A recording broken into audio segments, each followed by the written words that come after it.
this time, wasn't it? This time it was good. God damn it. I managed to do it properly this time around. Hello, my dears.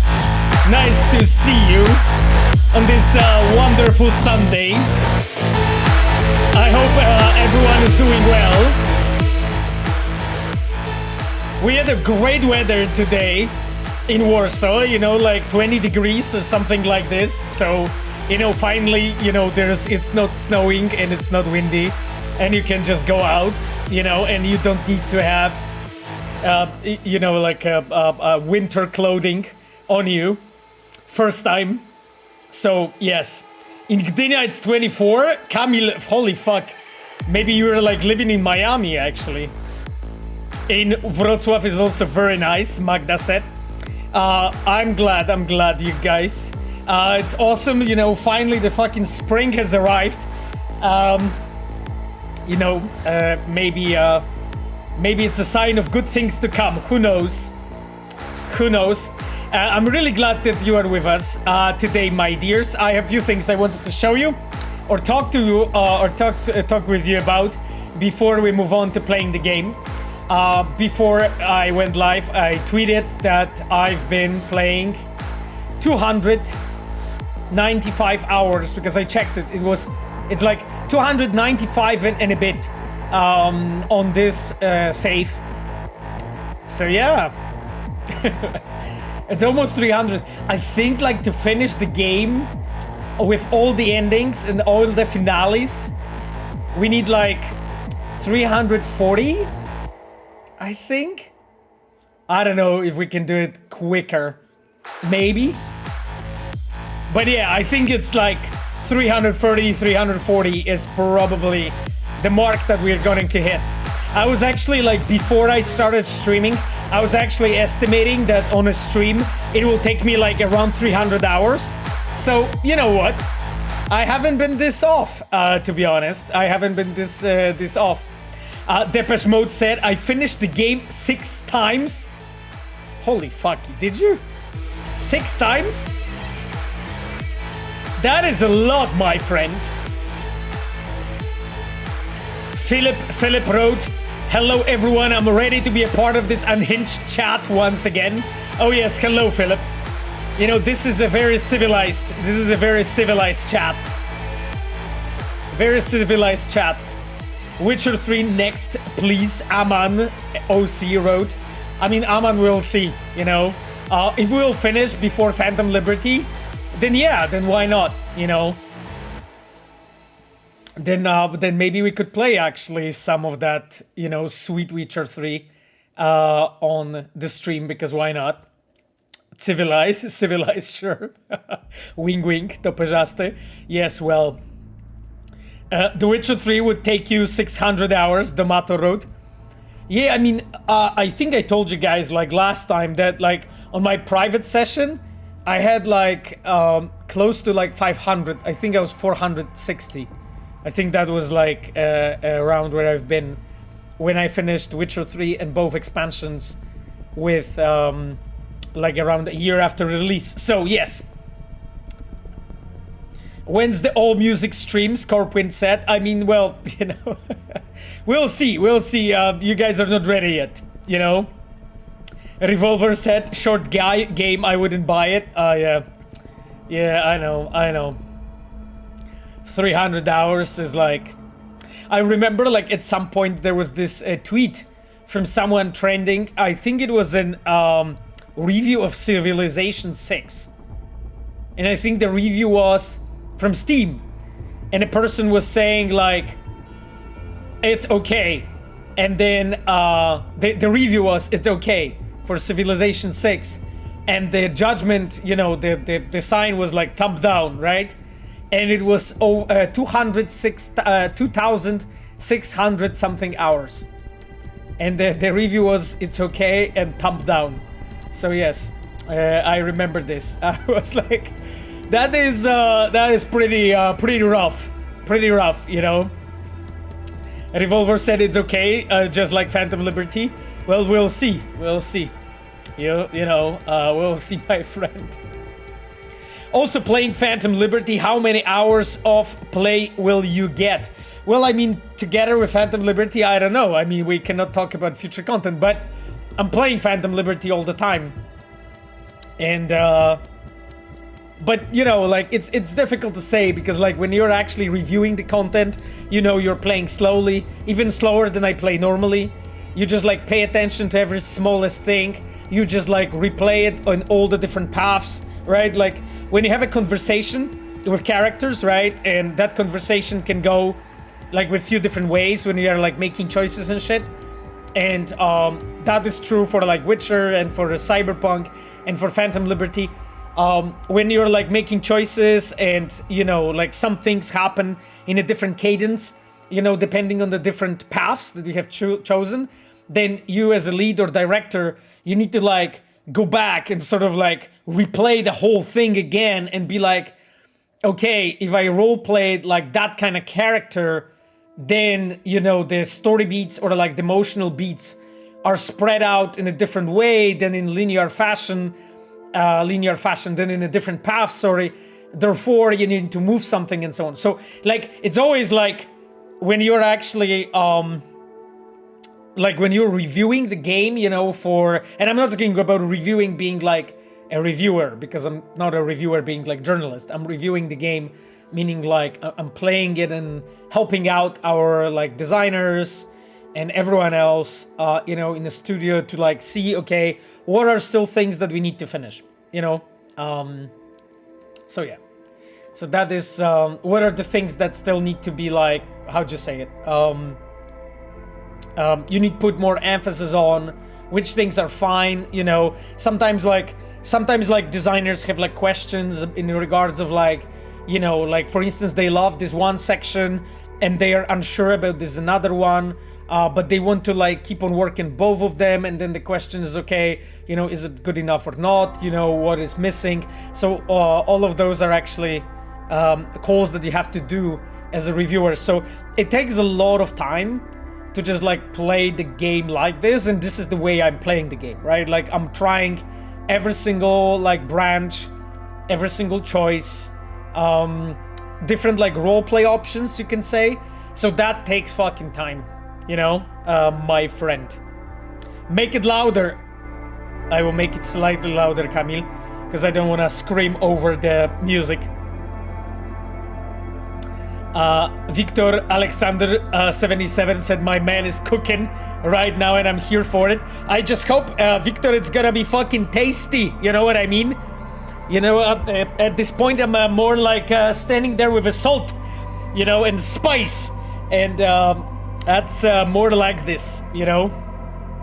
But yes, a bit of cooking is happening too.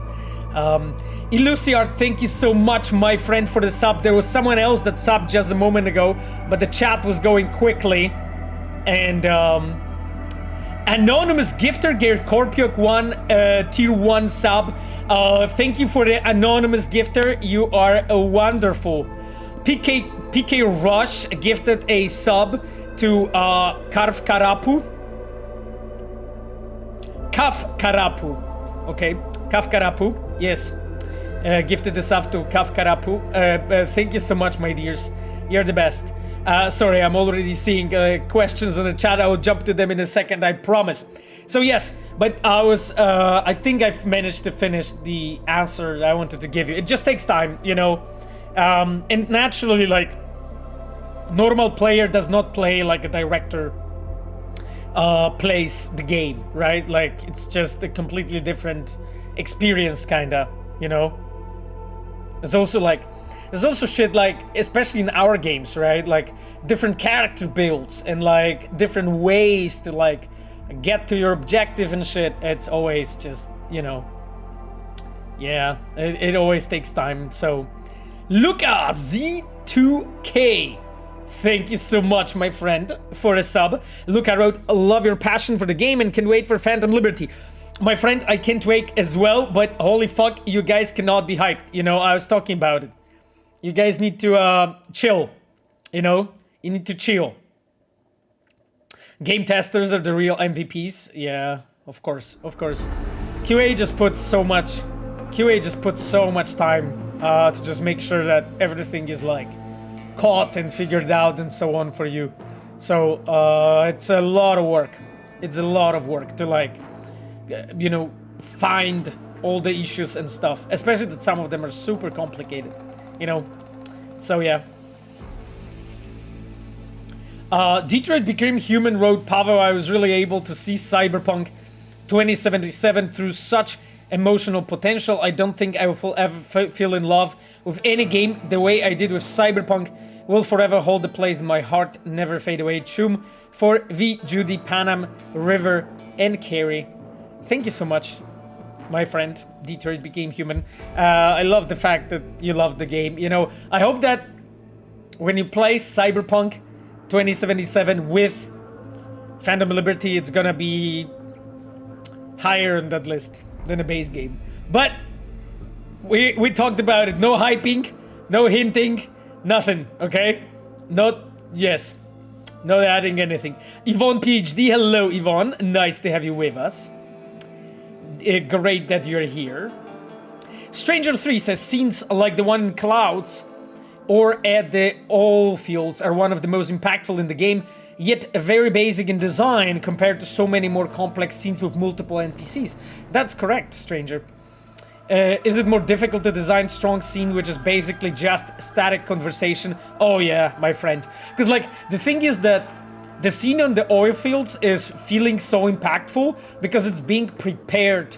You are being prepared as an audience to receive that scene and receive all of those emotions and understand the character of Johnny Silverhand for many, many, many, many hours before, Sometimes we talk internally with our writers and they point out very,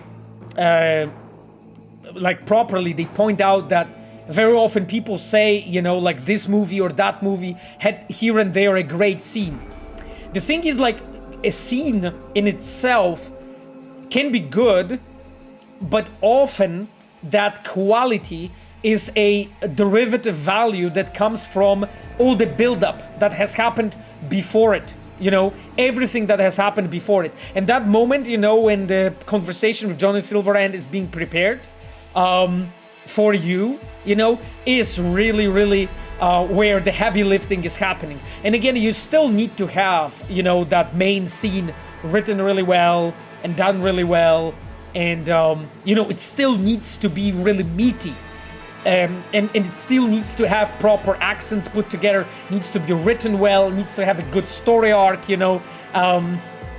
I think at some point I talked to you, my dears, about Freitag's Pyramid, right? Like, one of the simplest, dramaturgy tricks that you can use of building a tension in your scenes, and you can use like multiple Freitag's Pyramids inside your scene to like ramp up that tension.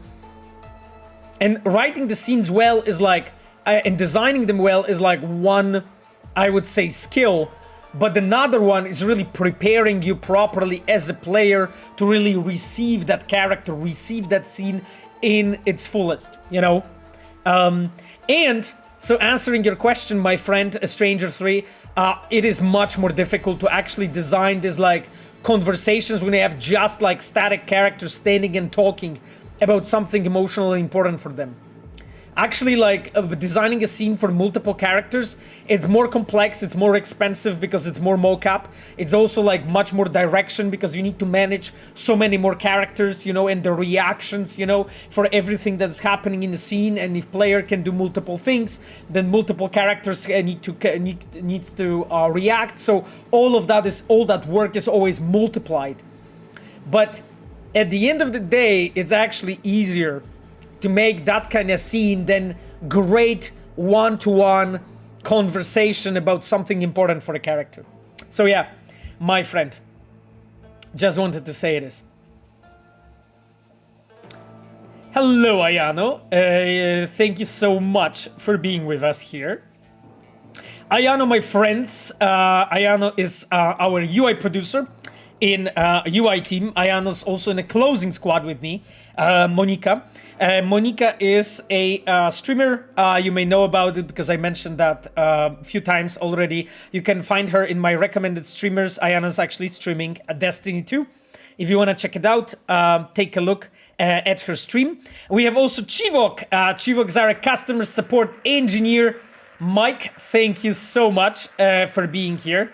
Mike is always making sure to point out to me things that, I forgot or we might have forgot. So we met 2 days ago on a social Friday in to the project because we opened one of our like new buildings in Warsaw with like it's like 3 floors building with like underground parking lot and like a basketball court at the top.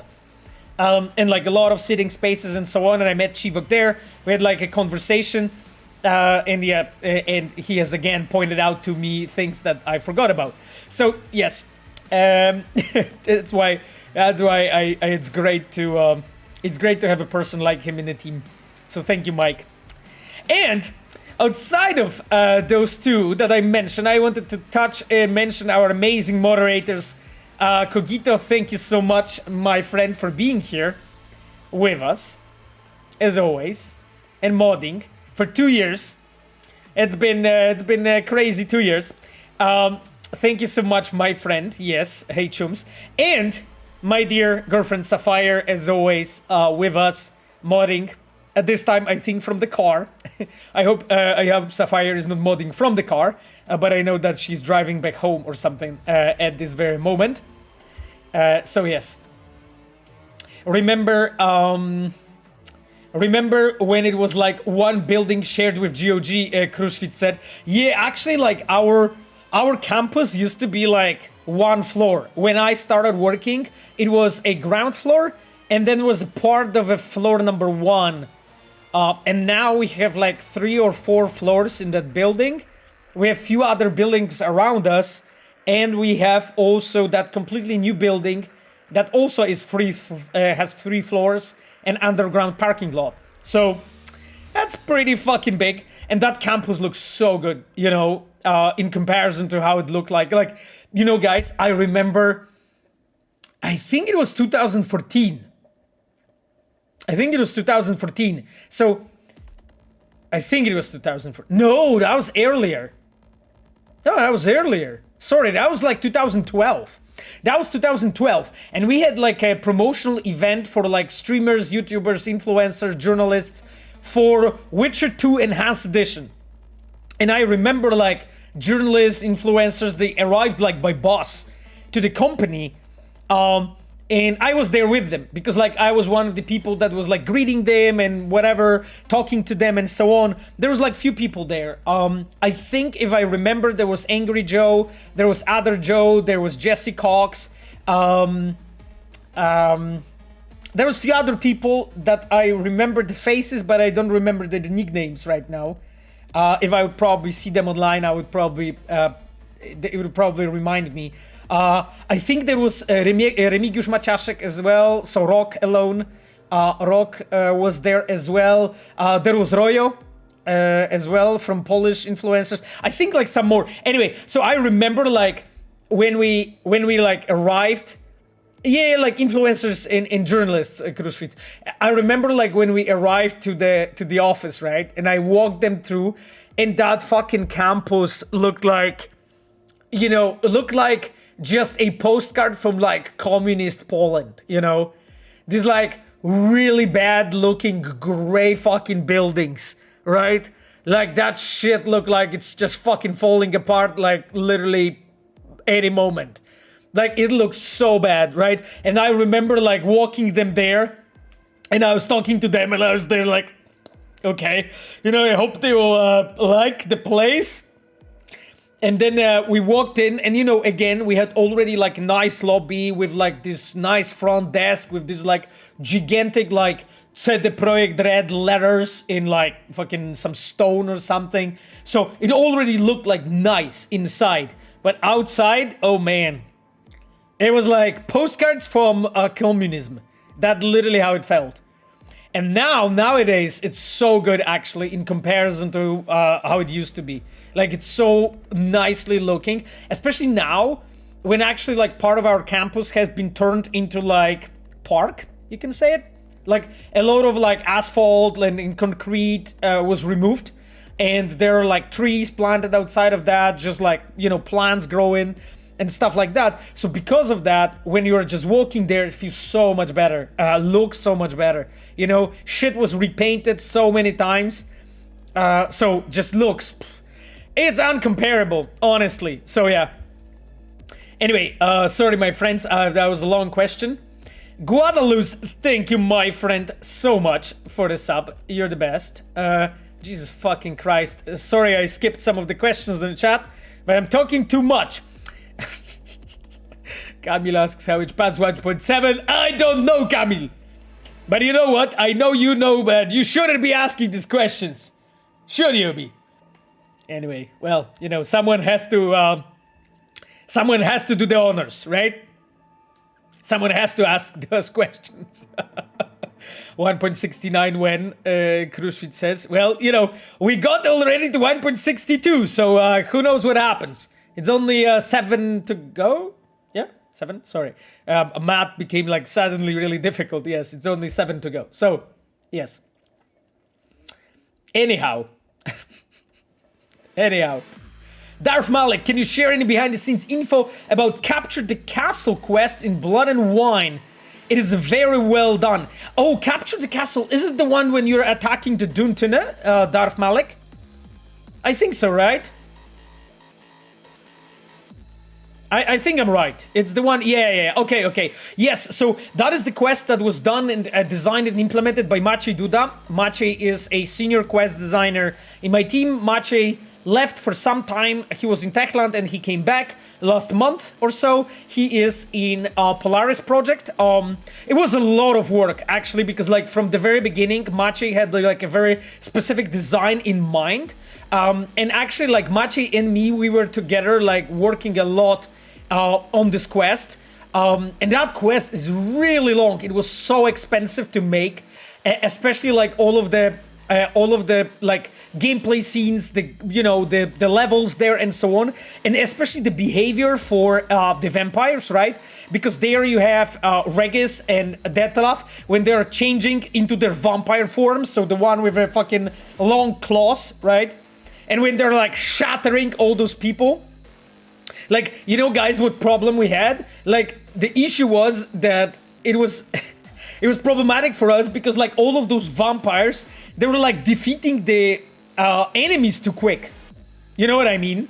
So we kept adding more enemies in that Duntune location, basically, so that as a player, when you're there, you see like them like, you know, slaughtering them around you, but in the same time you have something to do, right? Because those dudes were fucking insane. They were just going and killing everything. And that was done by Andrzej Kwiatkowski, our senior gameplay designer. Flash in the Flash. So yes, that was done by the Flash, and like we have made like a special behavior for them to basically be able to act up like this and so on. Anyway, I can speak much more about this, but don't want to bore you, my dears, with this. I also wanted to mention. I also wanted to take a look at other comments that you have made on the chat. Sphere Hunter, hello. Nice to have you with us, Susie. Susie wrote, hello everyone. I just got a new PC with 4090. Wow! Replaying Cyberpunk, it looks like a next gen game. Like a gen after PS5. Yeah, I mean, well, like 4090 in comparison to PS5 definitely looks like next gen. That's for sure. Yeah, I mean, I hope you will have great time.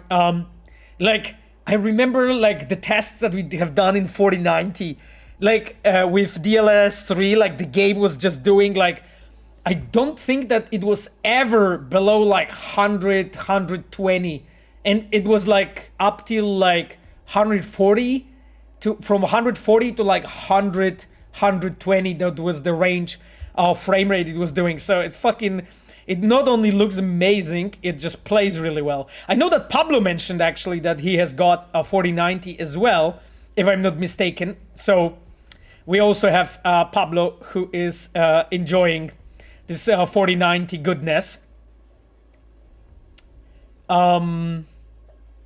Pavel, have you seen the Reddit thread where people discuss CDPR, GDC presentations and find UI changes, extra quick item slot, etc.? No, Pablo, I actually didn't see that. I've seen the Reddit thread with the one when you guys were commenting the slide from Charles Tremblay. You know, the one, the Cyberpunk in numbers. You know which one. Let me actually really quickly. Let me actually pull it up. I actually think it's pretty interesting. Like, I saw it at the top of Reddit like yesterday or day before. Oh god, I probably won't find it now.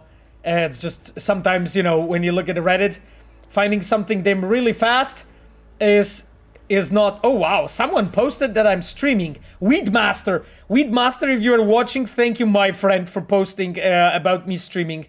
I really appreciate you guys. You know, honestly, I never ask for it and you guys do it. It's so awesome. Holy shit, I can't find this. Guys, you have fucking too much time in your hands. Where is this? Where the fuck is that? Where is that slide? God damn it. Oh god, I scrolled already for like 100. Okay, yes, I have it. I think I have it. Can I open this? Okay, yes, I can. As I can. I think that's the one. Yeah, that's the one. So this is the slide that I saw you guys discussing. Is that the one, Pablo, that you mean? Because like I didn't see anything else, to be completely honest. I'll have to check. You know, I'll have to check. Yeah, so, you know, I don't want to comment too much on this because this will turn into articles if I say too much about this. But of course, you know, like I saw you guys saying that we were really like, how to say it, conservative with some of those numbers, especially with like 100 plus NCPD, scanner, hustles, hidden gems, mini world stories, and small content pieces. Yes, we've been, and that was actually consciously done because the numbers that you have seen here, especially in regards of content, those are the numbers that I provided Charles with, actually, because he has like asked me, you know, can I give him like exact numbers and so on. I had some trouble, you know, actually to like, you know, check everything properly and so on, but I did my best to just provide him with that, and yeah, the 100 plus. 100 plus scanner hassles, hidden gems. That was kind of consciously kept low because it just gets, you know, we ramp it up, and I think like someone on the Reddit also like pointed out properly that we are even like enlarging that number and just, you know, getting that to higher numbers, you know, as the patches go on. Pablo said, no, that's not the one. Some of the presentations show a development build of the game with a lot of changes. Okay, Pablo, I didn't see that. I haven't seen it. I'm most waiting for the changes of the dialogue skip button on the gamepad. Okay, Pablo, I have no comment in regards of that. Like, if that happened, and if someone like leaked something in their GDC presentation, that's interesting. But you know what? I guess that's just life, you know? That's just life, Pablo. I'm glad you guys watched those presentations, though. You know, like, it was, I think, like, what? We did 9 presentations? Fuck, am I mistaking it? No, I think we did 9, yeah. We did 9 presentations this year, 9 lectures, including mine, on GDC. And we put a lot of work into them. Like, we really wanted to, like, make it well and proper. Jesus Christ, there was a question about Quest prefabs, but I fucking scrolled through it and I won't find it anymore. Sorry, my dears, there's just there's just way too much stuff. Pablo said, yeah, they were very cool. I'm glad you enjoyed it. You know, Pablo, we definitely really tried to, you know, not to be a fucking shame, you know, and make you guys proud. Mikołaj Szwed talking about localization was interesting, yeah. Actually, like, I think this is this aspect of our games, especially on the technological side, that is very often sort of kept in the shadow in a way and underappreciated, you know.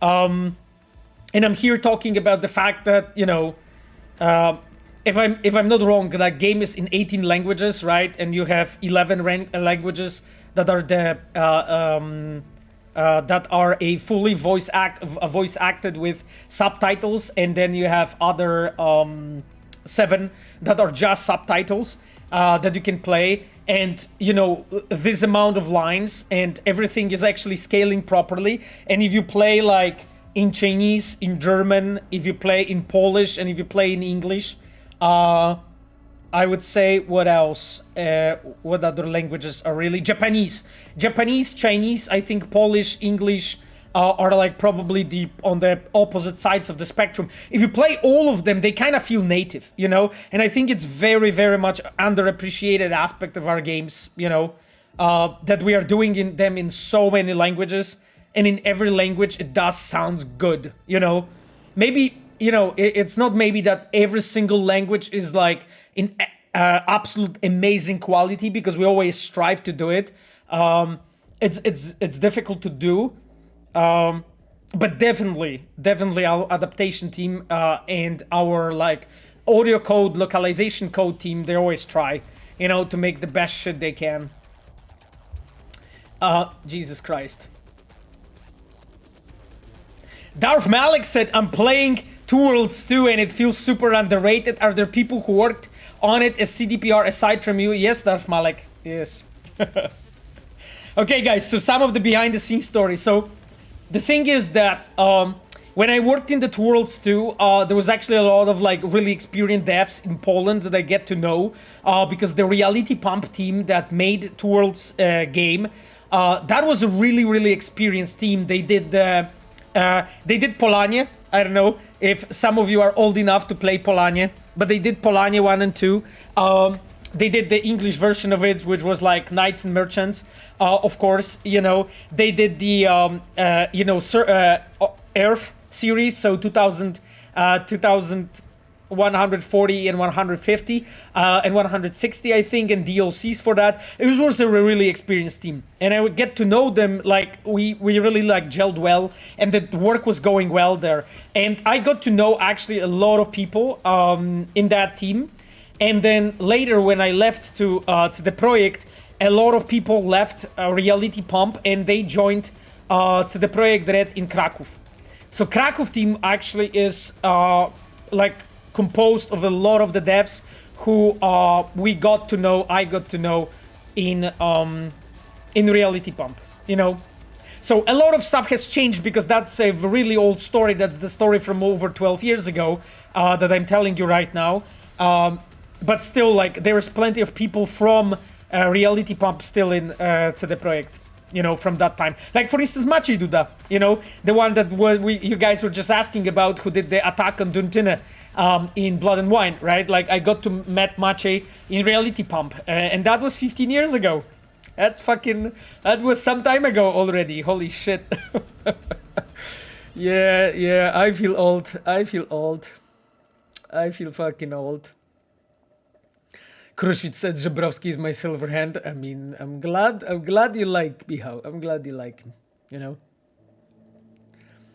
Drelov's override mode looks crazy. One day, probably in a decade, I will finally be able to experience it myself.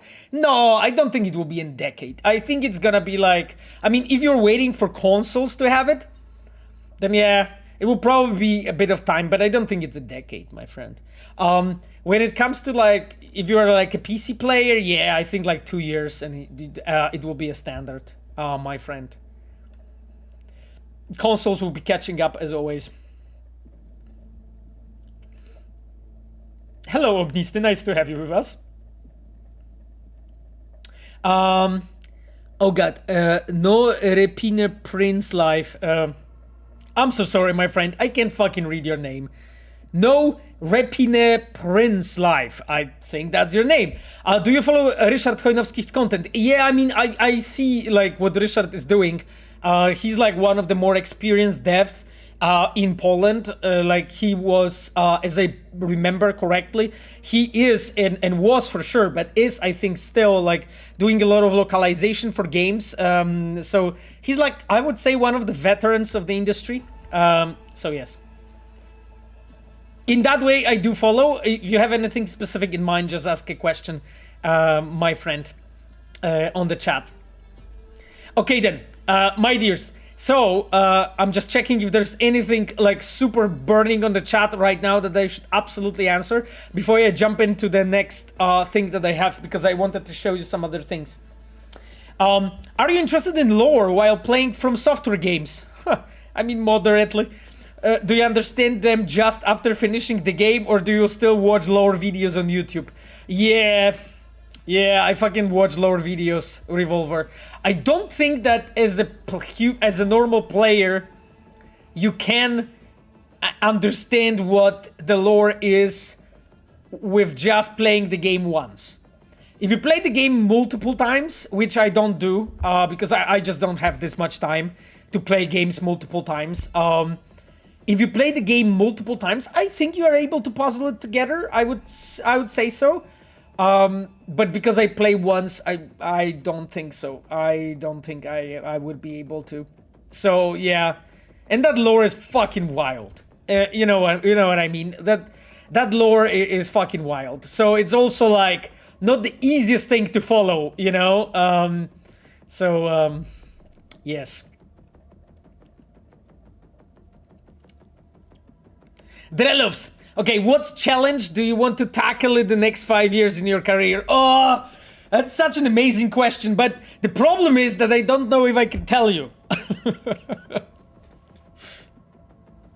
I'm not sure. Because like if I would give you the answer, I of course need to like skip some things. So if I'll skip some things, that answer will be like not really completely true, you know what I mean? So I'm just wondering if I should say anything. I mean, there is multiple things. There's multiple things that I want to do. Yeah, but like part of it I can't talk about. So it's just like, yeah, I don't want to give you the half-assed answer, Drelovs. I'm sorry. I can give you like one answer though that I think is a complete something that actually has some value. So what I really want to do is push the medium forward, and one small rant. I promise it will be short, like max 2 hours. So the thing is, like, I am a believer that we as CD Projekt, what we are doing, and again, you know, for some of you this may sound weird, but I promise you it's not. What we are doing is a studio, and this is what I'm believing at. I don't think that everyone is in a studio believing it, but I'll get them there eventually. This is my mission and my ambition.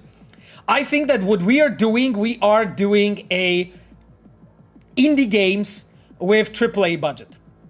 This is what we are doing in this studio. I really, really believe so. And the indie games that we are doing in the studio are the games that are about the topics and ways and things, you know, and I'm talking about technology. I'm talking about, you know, merging and hybrids of interesting genres, telling interesting stories, touching the subjects that other companies don't have balls to touch. Things like this. So like, for me, we are, as a studio, doing indie games with a AAA budget.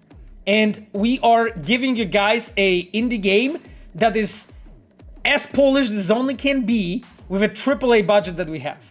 And like, this is what I think. So this is part of my ambition. I really, really, really want to be there. And I think like we are there already from... I think from The Witcher 3 we are kinda there. From Cyberpunk I think much closer. With Phantom Liberty I think even closer. But it's not yet there. And I really, really want to do this, you know? And that's like part of my ambition in the, like, let's say next 5 years of my career. You know, indie games with AAA budget. And I'm not talking about like making some wacky shit that you guys won't get it, you know? Because I don't want to become, you know, an artist who's completely like, fucking nobody knows what the fuck they are doing. But I want to do a entertainment for mass market that has qualities of current indie games. And what I mean by that is like a new, interesting, forward-thinking, forward-looking concepts and ideas that people don't have balls to do.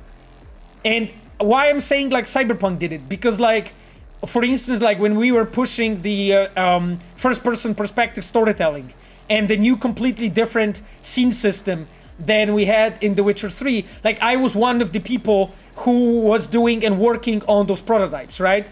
Like I was from the very, very beginning working on that prototypes, and I made multiple prototypes of that system on the Totentanz Club, actually. Totentanz was one of my first prototypes, and I made multiple of them. Of course, not alone. There were programmers, there were animators, UI people, there were cinematic designers that eventually joined me on that endeavor as well. So it was not only me, right? I'm not trying to say that. But what I'm trying to say is like I was a member of a group of people that were really strongly pushing forward the way we tell stories and how we do this and so on. Anyhow, like I think this is for me the thing I want to do in the next 5 years, my friend. And you know, like if you are like wondering, okay, is it even possible, and is there even a future there? I think there is. And again, I'm not trying to be cocky and ballsy when I'm saying that. So forgive me for that. I'm not comparing myself in any way, because I know that I'm nowhere fucking there. But look at Kojima, right? This is literally what he's doing, right? He is doing indie games with a AAA budget, kinda. And his way of doing that is like much more, I would say, in a completely different way than what I believe in. But it doesn't matter. And again, I do not consider myself fucking Kojima in any way. That's not what I'm trying to say. I'm not even trying to be Kojima. I'm first and foremost trying to be, you know, Paweł Sasko. That's my, you know, point of view. But the thing is, like, if you are looking for a good comparison of what I have in mind, that's kind of what I have in mind. But I really think that there is a way to make this art and games with all of those indie qualities for a AAA market. And anyway, that is my ambition for the next 5 years, and I think this is what I can tell you. Everything else, Drelovs, I unfortunately cannot mention, you know? Darth Malik asks, is Paweł Świerczyński and Luciak Więcek still in CDPR? Paweł Świerczyński left many years ago, like 5 years, I think over 5 years at this point. Lucian is an art director of Polaris. So yes. You are Kojima in our hearts, Paweł. Ginshi says, well, I mean, thank you for this compliment, but I think like I'm nowhere, you know, in comparison to Kojima. So I do not even dare to mention my name in the same sentence. You know, so I was just using an example to, you know, depict what I mean. Jorian, thank you. Hello on the chat. Nice to have you with us. What to do to be a tester in to the project? Well, I mean, you just need to apply. You just need to apply. You need to show that as a person you can think logically. You can dissect the problems. You can analyze them. You can depict them. You can document them. And those are the primary skills of QA person, you know. So this is what I would Janczewski advise, you know. Learn how to like record bugs, describe them really well, point them out, analyze, depict what's wrong, you know, learn how to debug stuff, you know, learn how to understand the mechanics, you know, why certain things are not working. Learn to like understand when you have like, I don't know, let's say an example.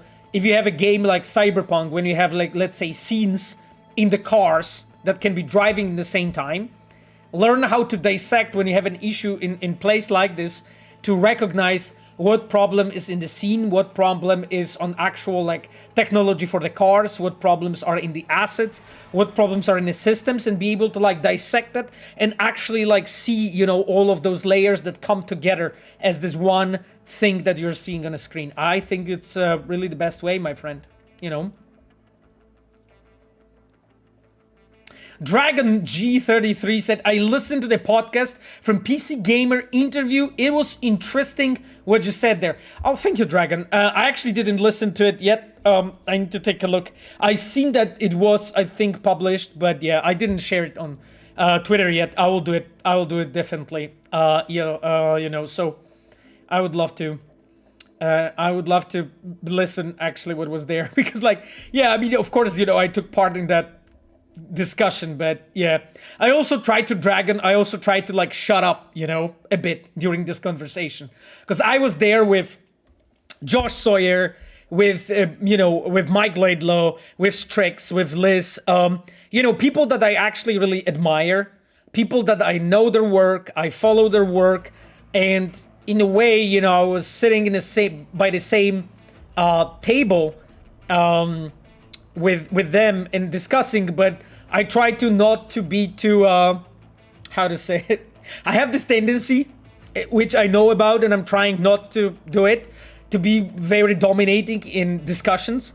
So always trying to like make a step back and be like, okay, fucking, be all the time think, who are you actually talking to, like it was so actually, I was so humbled when Mike Laidlaw spoken about the scene system in Cyberpunk 2077, when he recognized actually how much work we have put into, making the games in first person and making them with no cuts and the way we have pulled it off.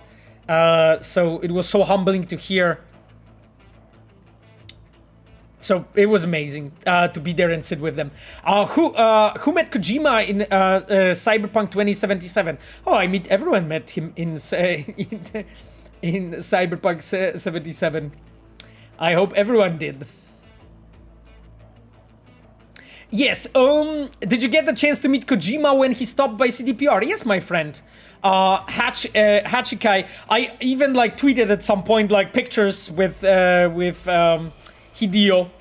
He was actually sitting by my PC with me, and we were like looking into a structure of Cyberpunk 2077. I'm talking about scripting structure, like the graph, and I was showing him basically how our tools work and what is like the main principles driving the way how we put together things. So he was, I think, one of the first people in the world outside of our company to see it.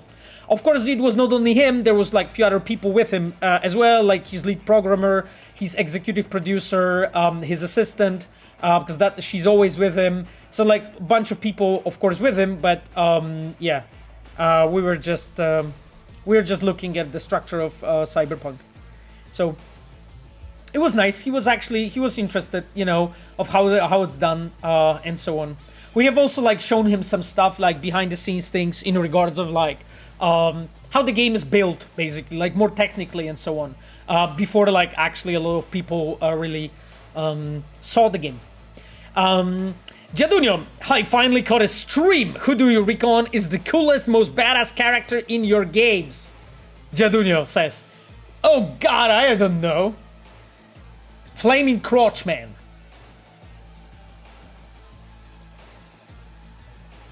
That must be it. Coolest badass character? I don't know. I love our like main big characters from our games, But so you guys know who I have in mind. Yeah, I would probably point it out to them. Like I also like some unseen heroes of like, secondary and tertiary characters, like Meredith Stout, like Ozop, like some of the fixers like Padre, Wakako, Okada. Like some of those is really some of those are really awesome.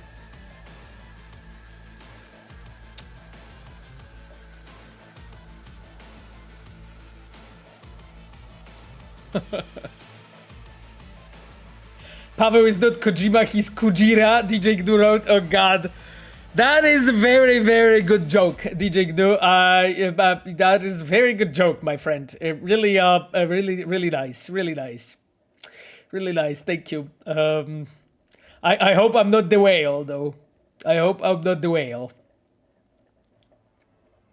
Dragon G33. You talk about favorite companion being Morte was interesting. I'm curious if you plan to craft a special permanent companion for us someday. I don't know, Dragon. Who knows? Who knows? I unfortunately cannot talk about any future plans or whatever I wanna do. You know, Network 23 wrote Leto. Interesting. Well, I mean, Leto is definitely badass. I mean, I worked on the Witcher 2 Enhanced Edition, so Leto was created mostly like outside of me. I had some impact on him on the Witcher 3, of course. You know, I hope it's not a spoiler that he is in the game. I hope that you guys have played it already. So yes. Blanty23. Blanty23 says, Pavo, what are the best ways to keep the quest choices on budget other than introducing choice that matters at the end of the quest? Because if you make a meaningful choice at the start, you would need to do 2 different quests, roughly speaking. Oh yeah, or 3. For example, the pickup is like 2 different quests. If you shoot everyone or take money from Stout, remove the virus and pay. But it's impossible to make every quest like this. Yeah, Blanty, that's a very good point. I mean, when I was building the pickup, like, this quest was kind of more like my mental prototype of how I dreamed all the quests in Cyberpunk to be made, you know? I think, like, this is how I would say it, you know? And throughout working on it, like, we realized a lot of different things, right? Like, because, like, I used a few different tricks, a few different things I learned on that quest, and I think they were, like, really valuable. And we have used them in other quests too, but the budget was a major issue, you know? Like, it's always, when you're building your game, you need to balance replayability and amount of paths versus the length. And for me, like, this is an important thing to always to think about, you know? Because, like, you need to provide your player with enough branches while in the same time keep the length of the quests satisfactory, you know? Like, I think I've done it better in Bloody Baron, in a way, you know? But for instance, like, when I was working on Battle of Cormoran for The Witcher 3, like, it was a fucking hell on earth, you know, because, like, this quest has, what, 1 spine, but there's, like, so many fucking variables on every possible step, you know, of all of those characters, and I had to script every companion, like, separately, and I need to make sure that the companions work together with other companions, you know. So, for instance, when you had, like, Roche and Vess, and you had Zoltan, therefore you had explosive barrels, then they will actually, with the flaming arrows, prioritize the flaming barrels, so they will shoot them and explode. So I had to have in mind also that outside of scripting companions, I also wanted to create synergies between them, right? And that was difficult. It was really, really expensive. So, you know, like, throughout my career, I kept experimenting and looking for fucking ways how to do it well. You know, and I think, like, in a way, like, I think Bloody Baron was one of the best balances, I would say, because this quest is long as fuck. And in the same time, it has enough different branches that it feels good for the player when it comes to your choices. But in the same time, it doesn't rob you so much of the game time. You know what I mean? Like, that is that finicky fucking balance that I'm trying to, like, always walk on. But my friend, this is difficult. You know, like, I assume that, like, you know, more years I'm gonna be doing this job, which I hope it will be given to me and I will be able to do this job for many more years. Like, maybe I'll learn something more. I mean, I suspect so, and I'll figure out how to do it better. Like, I always try, you know? I always try to do stuff in, like, different way and find something fresh and twist stuff and so on. Because, like, I think this is when it's interesting, right? Like, when it's just not like this, then it's just boring as fuck. So that's why I always try to do it like this. Pablo wrote in a similar topic, so I think we can go over that comment.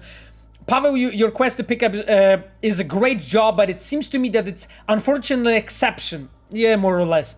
No other quest in Cyberpunk has so many branches, such polish, such a cinematic feel. This quest was used to advertise the game, which created a false feeling amongst the players, and the rest of the game would be as extensive as well, but unfortunately it did not. Yes, Pablo. Pablo, you're mostly right. You're mostly right. Because, like, in 2018, when we were showing that quest, like, of course, not everything was as polished as we were showing it at that time, right? Naturally. Because we, took 2 more years to finish the game and make it. So it's not that it was exactly that every single branch was already there and was already polished. It was planned out. We knew exactly what to do. Some of it was already scripted and so on. So it was, I would say, largely there. Largely. Mostly. That's a better word. It was mostly there. But of course, the cinematic polish and feel came in time. Also, like, if you compare 2018 demo with an actual released version, you will see that there is actually much more fidelity when it comes to animations, when it comes to the graphics, the behavior of characters and so on, because, like, so many more things have been improved. But I agree with you in this one point that it felt wrong that in the prologue you had that one and then later you didn't. I think, like, if I would have to do, like, the smallest possible, like, changes on the structure of the game right now, like, I think the solution would be to have 3 more quests of a similar scope spread around in main spots of the main story, so that as a player, in a way, you need to get on them, and every, like, 2-3 main quests get on that kind of quest, so that you will feel that some of them are really pushed to the brim, pushed to the limit when it comes to paths and variants of the story, while in the same time wouldn't assassinate completely the budget. I think that would be the solution. But again, I know it now, right? I know it now. I wish I would knew it, like, in 2017 or 18, or 19 maybe. And that would be probably already too late. But, like, 17 or 18, I would love to know that stuff, But that's the thing. I just didn't know, And again, like, we were building Cyberpunk 2077 based on all the experiences from all the previous Witchers and expansions that we have done. And now we are building Phantom Liberty with all the knowledge we have from Cyberpunk 2077. And whatever next we do, that knowledge will transfer, Of course, we will probably get ourselves on new problems and new issues that we didn't know about, because that's always the case. That always happens. But, that knowledge doesn't disappear. It's not that we are getting dumber, as time passes, and that knowledge is being used, actively, to make things better, simply, my friend. N7 Archan, thank you so much, my friend, for the sub. Sir Neuromancer, thank you for the prime, my friend. Thank you so much for subbing. God damn it, you guys love really long comments, don't you? Don't you? Dom Arten. But you can make every quest as complicated as the pickup. Yeah, pretty much. There are other quests that have done some other things better than the pickup, in my opinion. For example, in terms of cinematography, if you wanted to make every quest like the one in the precard, we'll probably have had to wait 10 years for the game. Yeah, absolutely dumb. So, yeah, I was touching a similar subject, so I think I don't have to go more into detail here. Like, I think we're on the same page. Can you tell us something about the size of Phantom Liberty? Petters 31337 asks. My friend, gentlemen do not talk about size. Will it be rather like Hearts of Stone in Witcher, or bigger like Blood and Wine? I mean, again, what can I... What can I tell you, Petters? Unfortunately, I cannot talk about that aspect. Like, we are, as always, we are trying to do as well as we can when it comes to the size, of the content, right? Like, you can be sure of that. Like, nobody is fucking slacking around and, like, chilling smoking joints and and sniffing coke, you know. But people are actually working on the game, for you guys to just make it as good as it only can be, And the size of it is also a factor, right? Like, like we know that stuff. We know that you guys want the substantial shit, right? But I can't add more, my friend. Enola said just doing glitter, that's all. Oh yes, absolutely. Janchevsky says fluency in English required for the position of a tester. Yes, but you don't have to have a PhD and literacy in English. Like communicative English in spoken and written form is actually like the best. Is easy enough, So that is not like some fucking insane level, my friend. It's like, like if you just watch enough like movies and read some books and talk to your friends in English from time to time, you'll get it. Like English is not that difficult in comparison to Polish, right? Because Janchevsky, considering your name, I suspect you're Polish.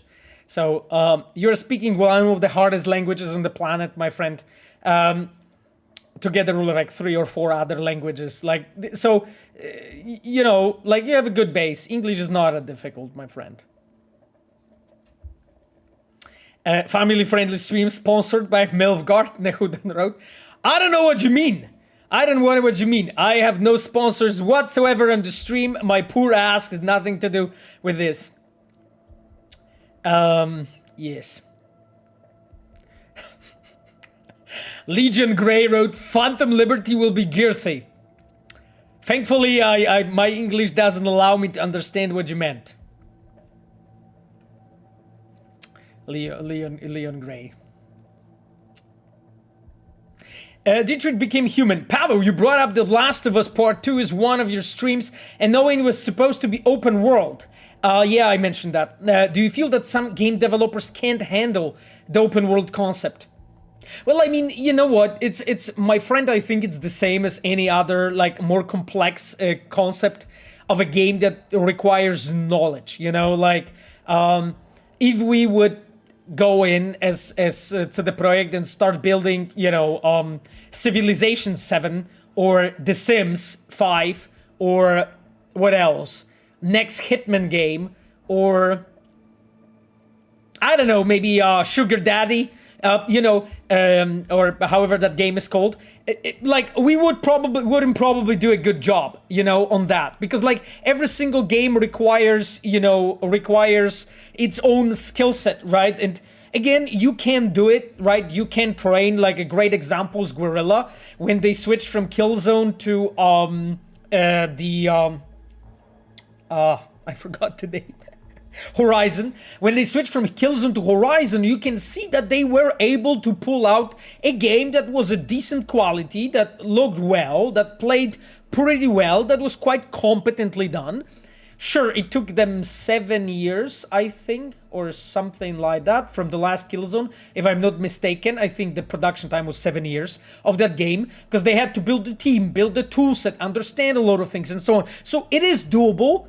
You just need to generate all that knowledge, and you generate that knowledge by hiring other people, attending lectures, talking to them, doing experimentation, doing prototypes, checking different concepts and so on. So it is absolutely possible that Naughty Dog would pull off the open world.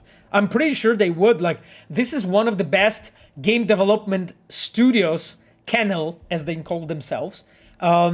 This is the best, like one of the best game development kennels in the world. It's just naturally they do not possess all the knowledge for it because that is not their skill set. This is not what they were doing so far, And with The Last of Us 2, they were like flirting with the concept of open world. It's not really exactly open world, but it has its elements. The Last of Us, sorry, not the last, Uncharted 4, the one with Nadia, and second one that I always forget. It also had some open world elements, like you had these pillars that you could like approach with a jeep in different order, and then the chats were played, in different order and so on. So they were like flirting with that concept for some time and generating that knowledge to learn all those things. So you know, and in a way I understand why they were doing that, because like as a dev, if you keep on doing the same thing, you just sort of keep getting infertile, you know. At some point you just cannot like produce any more of it, of the same that is still as fresh as it was. You just need some input, you know, some fresh blood, some fresh concepts, some stuff that will make you as a creator impregnate you. You know, you guys liked that word last time. You know, you need something that will basically make you conceive this idea, you know, that will make you actually really have a concept of what the fuck I'm building, you know, and how to do that, you know. So yes, so I'm absolutely sure that the, you know, Naughty Dog would be able to pull it off. It would just take a bit of time, you know. What is happening in this chat? Holy fuck. You guys are unhinged. Sugar Daddy, that game, yes. I was talking about Sugar Daddy. Glass Lalia, thank you for all the bonks. That's literally what I was talking about. Sphere Hunter said, interesting way of describing being inspired. Oh, thank you, Susie. This is what I do apparently very well. I don't know if that's true, but this is apparently what I do. Jan Chersky says, my last question, okay, my friend. An avid gamer has a chance to work in CDPR without good English? Well, an avid gamer is a requirement, my friend. And then without good English, well, it depends what it means. Because, like, does it mean that, you know, like, just some basic words? Like, you can introduce yourself and that's it? Then I think it's too little. If without good English means that you can still communicate in written and spoken form, but it's not fluent, I think that's okay. You know, if everything else is fine. So yes. I by some reason, all of those metaphors really make you guys going. Exit to the next level wrote 18 plus stream, sex is Haskell stream. What are you talking about? I'm literally like so chill. I'm literally so chill. Yes.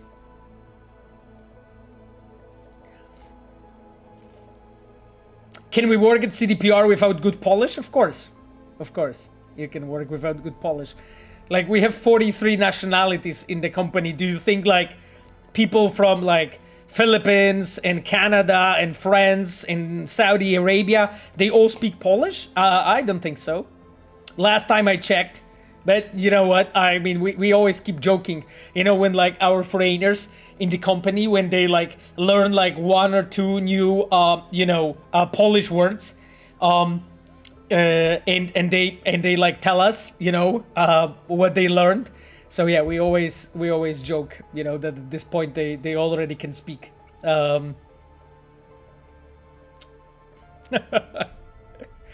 Amos wrote some Polish curses on the chat and asks if it means I can work with you. Well, I mean, it depends, my friend, if you have other, you know, skill set outside of just this Polish that you presented.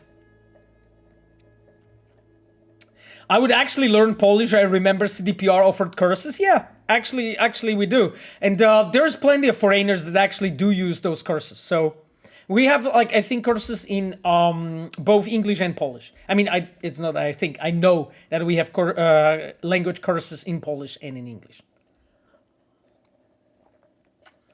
Hello, Machiavelli. Nice to see you, my friend on the chat.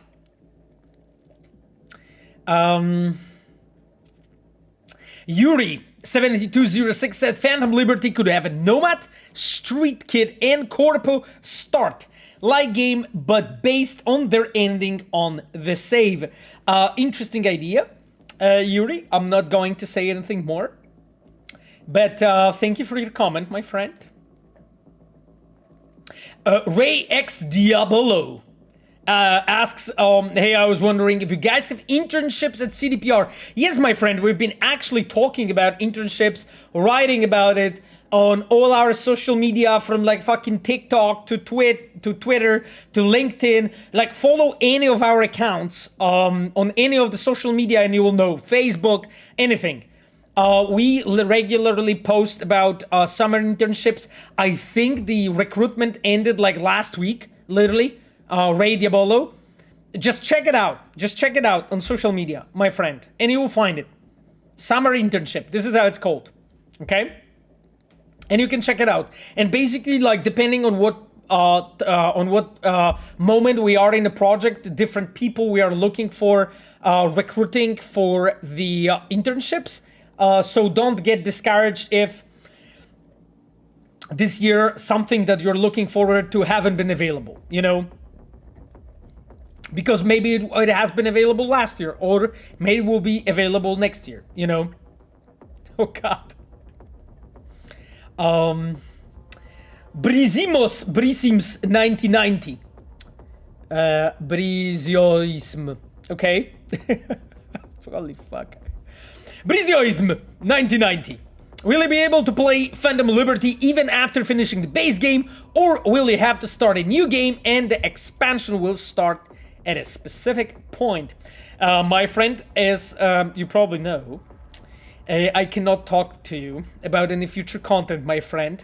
But what I said in the past, and I stand by it, we always try to make sure that players will be able to enjoy the game in, you know, in the nice fashion, I would say. Cogito said, generated by ChatGPT. Warning, this Twitch stream is intended for mature audiences only and carries an 18+ rating. By choosing to continue watching, you acknowledge that you're at least 18 years of age and may be exposed to adult themes, explicit language, violence, and potentially triggering content. Viewer discretion is strongly advised. The opinions and views expressed by the streamer and participants are their own and do not necessarily represent the views of Twitch.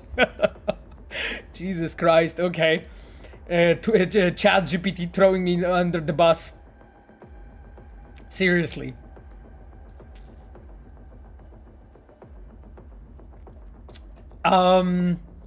Galexpert asks, are there a red dwarf Easter egg in Cyberpunk? Have I missed it? I have no idea, my friend. If there is any Easter egg, then that's not me, you know, to say. I don't know. Krushvit said, this is not that kind of stream. I mean, well, I mean, thank you, Basha, that you think so. Delamain says, happy June, can you expand more on the info released in Phantom Liberty? Well, Delamain, there's nothing to fucking expand on. What I'm supposed to expand on, my chub. Like, you know, that screenshot with Idris, like, that is the thing I'm supposed to, supposed to expand on. There's a question, how cool is Josh Sawyer in real life? I mean, he's pretty cool. He's pretty cool, I would say. He's an awesome guy, or you know, online on Twitter as well, so, and on Twitch when he streams. So yes. Definitely.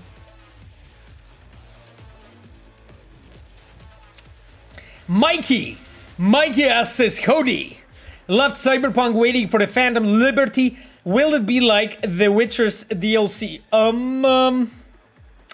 My friend, I cannot sadly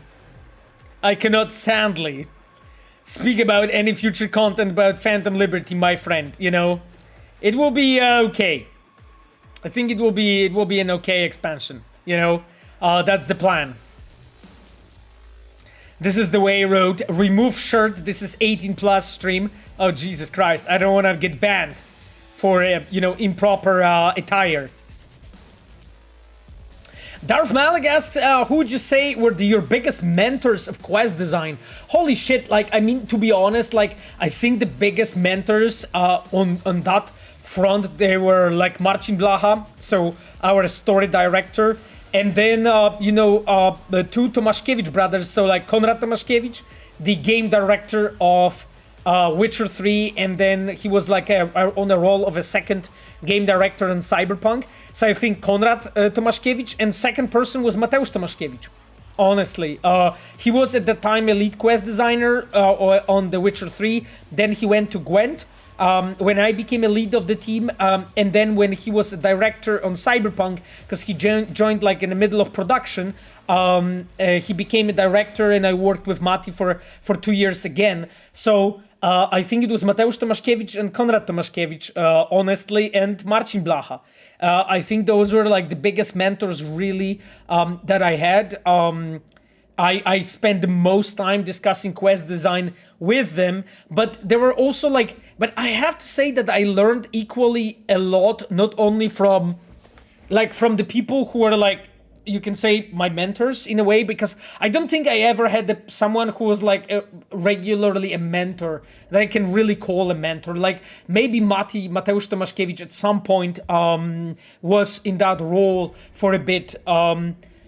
But definitely I learned a lot from like other designers. And it's actually really interesting because like when you have other designers, and by other designers, I mean here few people. I mean Dennis Zotebir. Dennis was a quest designer on The Witcher 3. Then he went to Guerrilla and he was a quest designer on both Horizons. And now Dennis Zotebir is a design director of Witcher 1 Remake. So Dennis is one of my friends for many, many years now. For like 10 years or 11 years now that we know each other. And I learned a lot from Dennis, just from having conversations with him about the design, about games, because he is very much like me when it comes to game design and quest design. He's like, he loves playing like wacky shit. He loves playing like indie games, stuff that like people normally don't really play because it's maybe too artistic.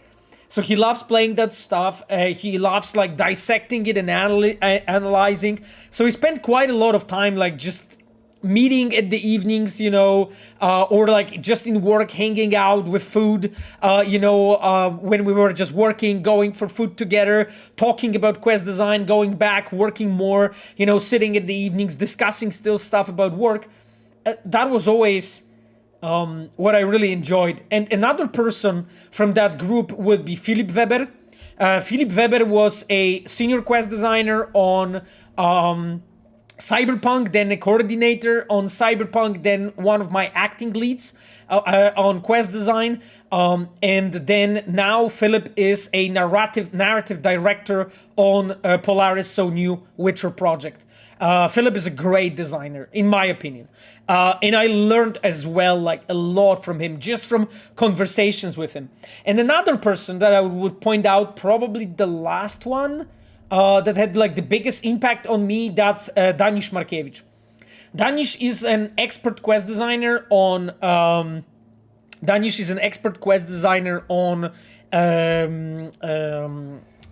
Phantom Liberty, and he is with us since the beginning, almost the beginning of Witcher 3 as a quest designer. He was a senior quest designer on Witcher 3, and he will be one of the leads on the Polaris project. And I learned a lot just from Danish, from his own way of building things. So I would say Dennis Zotebir, Danish Markiewicz, and Philip Weber. Like, those guys are fucking amazing, honestly, when it comes to quest design.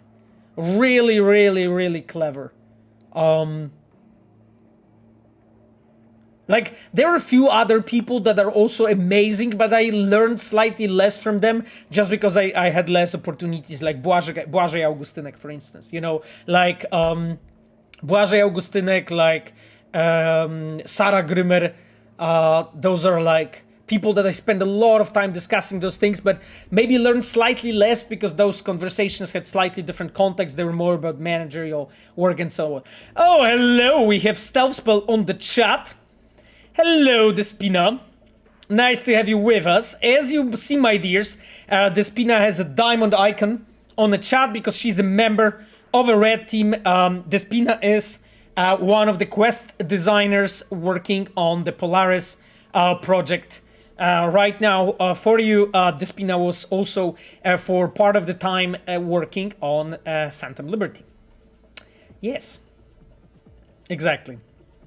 And it's nice. It's really nice that you're with us, Despina.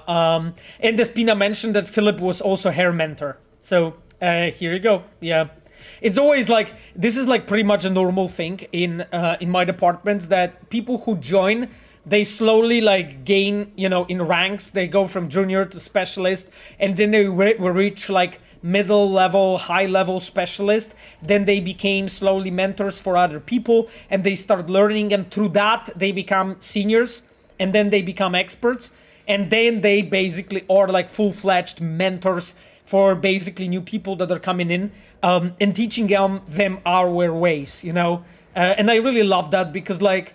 The way how Philip is teaching, or Joanna Radomska, one of our most seasoned quest designers, or Danish Markiewicz, they have different styles, but all of them are very valuable. It's really interesting actually. It very much, I think, like ties up with just like how do you find a mentor for yourself, in life, and just like.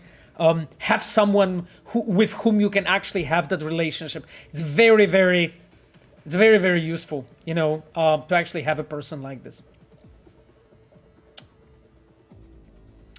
B.A. Preda wrote, I recently watched an interesting video on Cyberpunk portraying the ending as corresponding to the different life paths. Devil as Corpo, Sun as Street Kid, and Star as Nomad. Yep. I know what you're talking about.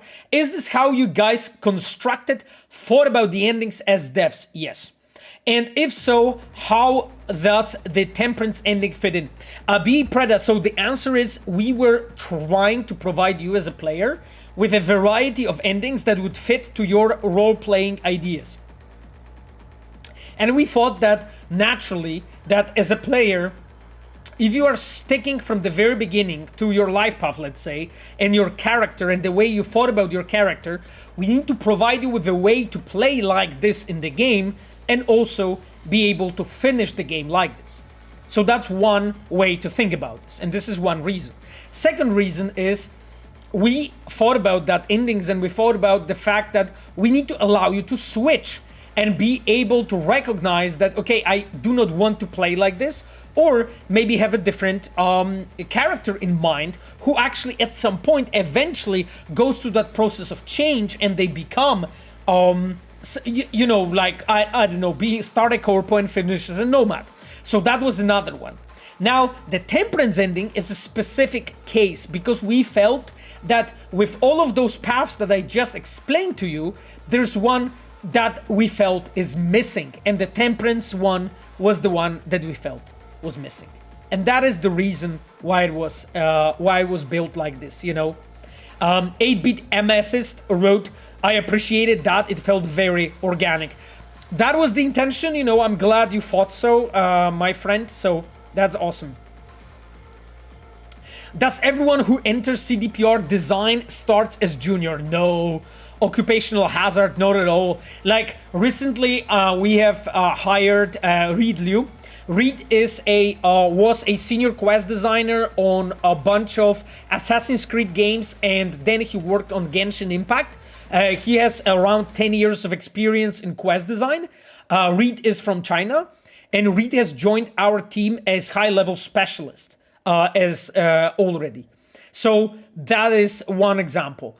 Another example, I think in Polaris, we have hired a camera operator, and he has joined, if I'm not mistaken, as senior already. So that's not the case. If you have enough knowledge, enough experience, and so on, you join at the level you're presenting. Even though, and by default, in most cases, it is like this, that we in CD Projekt, we do require, I would say, a bit higher level of experience and skill than what you have like globally. That's why very often if someone is, let's say, a senior in another studio comes to us, is hired as a level lower, and then works their way up till that level again, if they're able to show that they're actually presenting that level, if they're able to basically give us a proof that they're actually on that level. And again, like sometimes it's absolutely obvious and very quick, and sometimes it actually turns out it takes a bit of time, you know. And in the past, I had numerous situations when we had someone with a very high level in another studio coming to us, and we realized, and by us I mean the studio, not my teams, coming to our studio, and we realized, okay, that person is not exactly at that level in our books, so that person will be slightly lower where they used to be before. But if they're ambitious, if they are talented, if they want to do it, they will work their way up and they will be there. So that's always the case, you know, because like I think it's really important for us as managers to uphold level standards in the team, you know.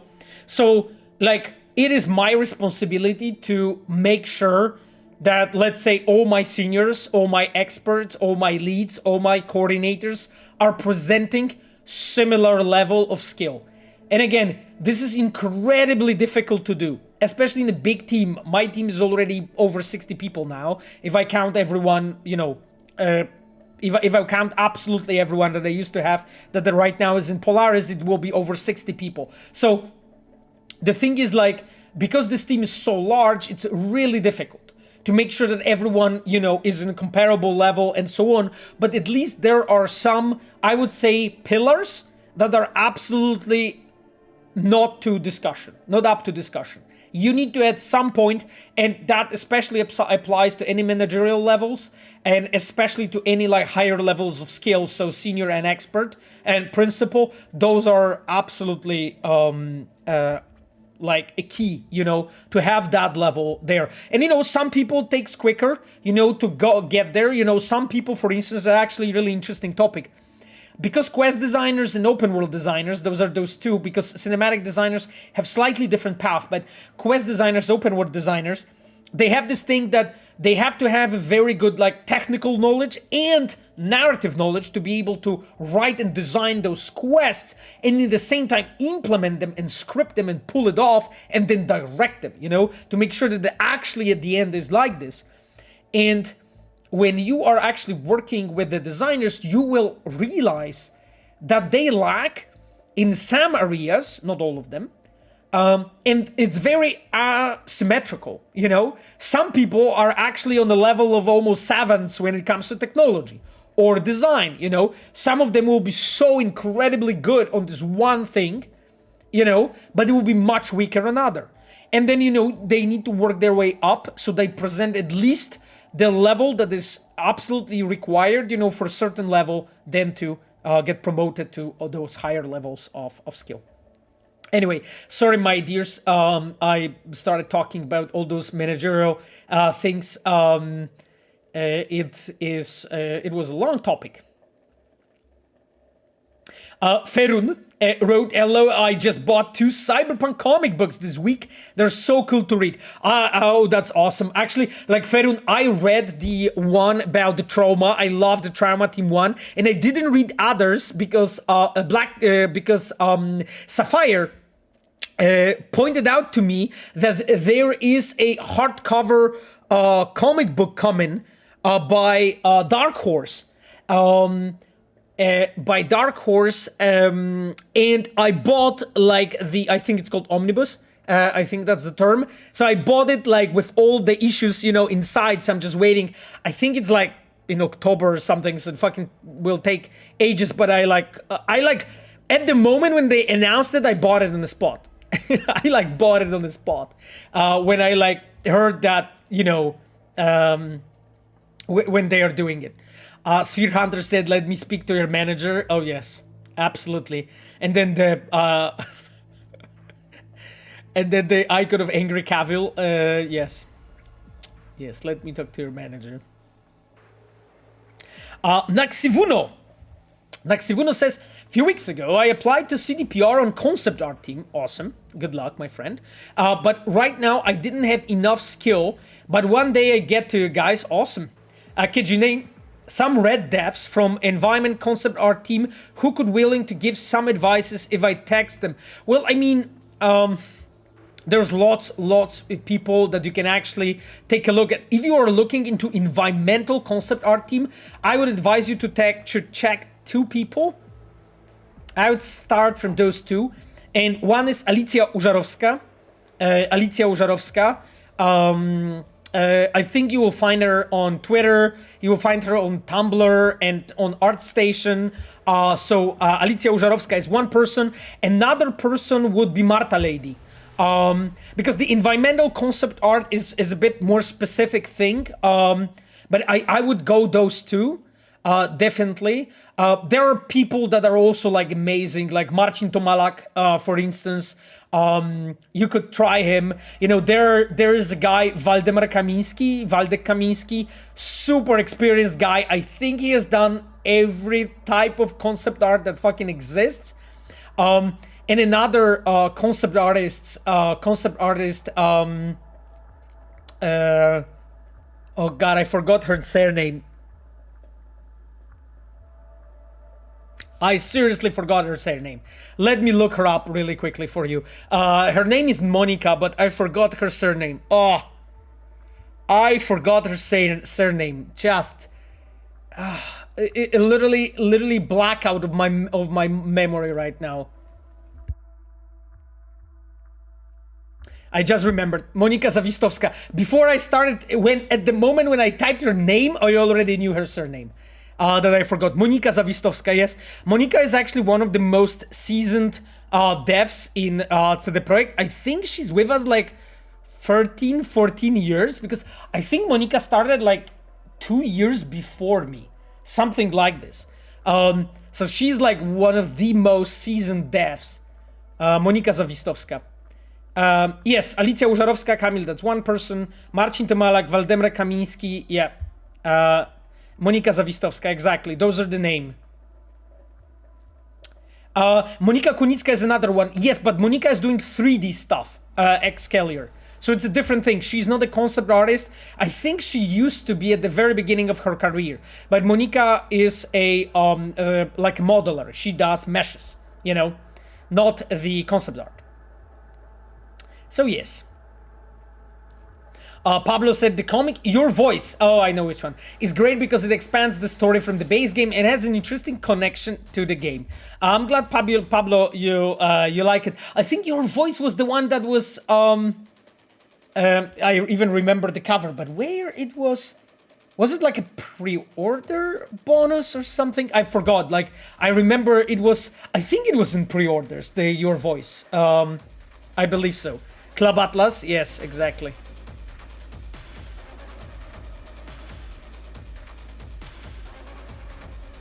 Pavel, you're mentioning so many names during the stream. Do you think the stream is GDPR friendly? I don't know what GDPR friendly means. Pavel, are you intentionally timing your main game to run by the end of time Phantom Liberty drops? No! I'm actually not. I'm seriously not. I'm actually not. I'm actually just playing. However, like, I think it would be fucking rad if I, like, time everything properly, but I'm not sure. I'm not sure if this is possible. But yes.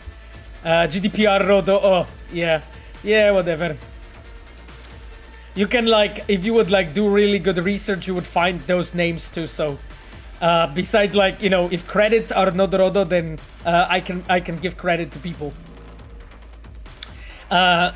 Ignotf Perville. My friends, your nicknames. I listened to that podcast you were on with Rock and Boris, and I liked when you talked about how you made scenes in Cyberpunk so they are more like theater rather than the movies. Will the future games be this way as well? My friend, no comment about future games. Yes? I'm sorry, no comment about future games. My friend, what I can say, what I can tell you. I'm sorry. No comment about future games. Yes.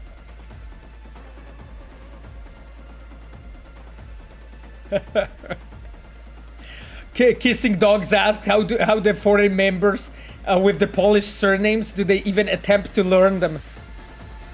Interesting question. Spina responded, we try. Yeah, I mean, most foreigners, learn Polish names. I mean, same way as Polish people have to learn, the names of all the foreigners, right? And some of them are really difficult, So it's just the same story, I guess. Maybe difficulty level is just different, right? Maybe the Polish ones are just slightly more tongue twisty. You know what I mean. Darth Malik says how difficult it is hiring quest designers at the senior level. I mean, it's incredibly difficult because there's only few companies in the world that are hiring and that are actually having quest design teams. My friend. There's only few teams. A few being like, I don't know, maybe 10, maybe slightly more if you count some indie studios. So because of that, it's just quite difficult.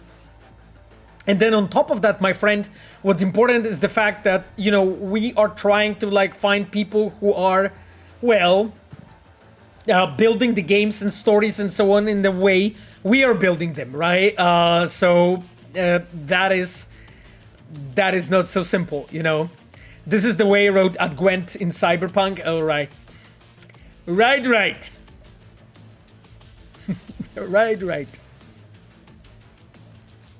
Are you excited by the new Assassin's Creed game that is coming out? Joshua Deuce 1987 asks. Joshua, not honestly, not too much. You're talking about Mirage, as I imagine, right? Is Mirage coming this year? I think Mirage is coming this year, isn't it? Does Mirage have actually a release date? I'm not really sure. Fry from Futurama said, dude, it's good to see you. Good to see you, my dear Fry. Where is Mirage taking place? China? No. I think it's taking place in the East, being like Saudi Arabia and that part of the world rather than China. No release date. Okay, but it's 2023, right? Jerusalem and Baghdad. Okay. Oh, I see. Interesting. Yeah, exactly. So, but I think it's 2023. I'm not too excited, to be honest, but it's also that I haven't been a big Assassin's Creed player. Not because I don't like those games, it's just that I really don't have time for games as big as Assassin's Creed to play them properly. And again, if those games would be maybe how to say it? Because I mentioned to you guys before that I play games because of two reasons. First reason is because there's something fresh, experimental, original, new, fresh, or different in that game. That's one thing. That is one factor. So there has to be something of that for it, right? That's one thing. And second thing is because that game has an amazing story. That is the second reason why I'm playing the games. And in most games that I play are for those reasons. Now, there are tiny exceptions from that. For instance, I'm really looking forward to Diablo 4. I think it's gonna be a banger. I'm gonna be playing with my dear girlfriend Sapphire. We're gonna be playing together. That's the plan, at least. And I'm really looking forward to that. But again, you can look at Diablo 4 and be like, yeah, there is an actual meaningful innovation in that game. Because I don't know, some of you probably know that it's a Diablo game set in open world, and from what I was told by the journalists and people that I know that work on the game, it actually works quite well on the open world. That's one thing. Second thing is there are some people from Red Team that are working on Diablo 4. And I'm just cheering for them, and I wish them the best, and that's why I want to play the game. There is one of the quest designers, Grzesiek Sadziński, that is working on Diablo 4. Grzesiek was working on the Witcher 3 for some time, so that's why I'm and we worked with Grześ closer, right? Because he was one of the quest designers and open world designers for some time. So So that's the reason. Another thing is that the story team, the story lead is Artur Praszczałek. That is our writer from Cyberpunk, right? Artur Praszczałek is their story lead, and he left to Diablo, I think a year before the release of Cyberpunk. No, I think 2 years before the release. So, like, I knew Rafał Praszczałek for a few years when he moved there. So I'm just curious, you know, about Diablo 4. So anyway, there's two reasons, right? Something fresh or amazing story. Now, the thing is that I'm not really seeing in what way Mirage would fit in any of those two categories. So naturally, because of that, I'm not too excited. Like right now, I'm playing Inscription. You know, it's this amazing fucking card game that is so weird and so intriguing. So that's one thing. For the story, I'm playing New Tales from Borderlands, and the same goes for actually Disco Elysium. That's also what I'm playing for the story. And those are the games that I currently have. One is on my Switch, one is on my MacBook on GeForce Now, and one is on GOG on my PC, you know? So those are the three that I'm playing right now. Yes. My friends. Do you play any games? Alex said, no, my friend. I fucking have no time for it, you know? I already play the games only in, like, certain sections if I want to check mechanics as a matter of investigation. So, as a dev, when I'm like, hey, I want to check something out, this or that, you know, and I really want to, like, be sure that I know how certain things are done, then yeah, I tend to like go back to some stuff and check it and so on. But this is rare, you know. It's just I don't have enough time, you know, my friend. What's your opinion on Hi-Fi Rush? Looks really fucking awesome, and I would love to play it. You know, in a way, when I saw it, I thought like, that would be great game to play, but it's lower on my list, you know, of priorities at this point at least, you know, because there's Diablo, there's Diablo 4 coming, there's Final Fantasy fucking coming, and I'm a huge Final Fantasy fan since Final Fantasy 7, and that is the second one. And then there is, well, there's Spider-Man 2, but I'm not really, I probably won't play it right away, but there is fucking Phantom Liberty coming. What else is coming this year that I'm looking forward to? I thought that there is something that doesn't have. Oh, are you excited for Baldur's Gate? Exactly, fucking Baldur's Gate. Baldur's Gate is coming what, 30th of June? Yeah, or no, sorry, I'm wrong. 30th of August? Fuck, something like that. I really I'm really not sure. Brickbane says, Pavel, what excites you about Final Fantasy 16? Well, a few things. Zelda is coming. Of course, fucking Tears of Kingdom are coming. Yes, Tears of Kingdom are coming. What I'm excited about Final Fantasy 16 is the, first of all, the creator, Yoshi P. I'm a fucking fan of this guy. I'm sorry.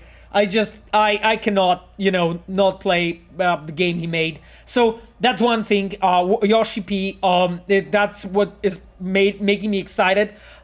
Change in combat. I am so glad that they ditched the old formula and they are trying to do something new.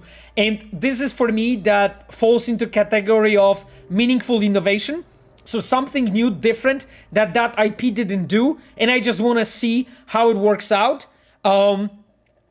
I'm curious actually, like, because I didn't play Final Fantasy 14, but for instance, one of my experts, Sarah Grummer, she has played it and she loved it. She actually played the whole thing fucking twice with all the expansions, and she loves it. Also for the story. She says that the story is really good if you go through the first part of the game that is not that hot.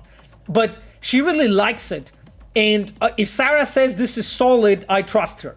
So that's why I'm excited for it. So there's many reasons why I'm actually excited for Final Fantasy 16. And yeah, there's also Starfield that people pointed out. But again, I mentioned, guys, that I'm not like super excited for Starfield. I will check it out for sure.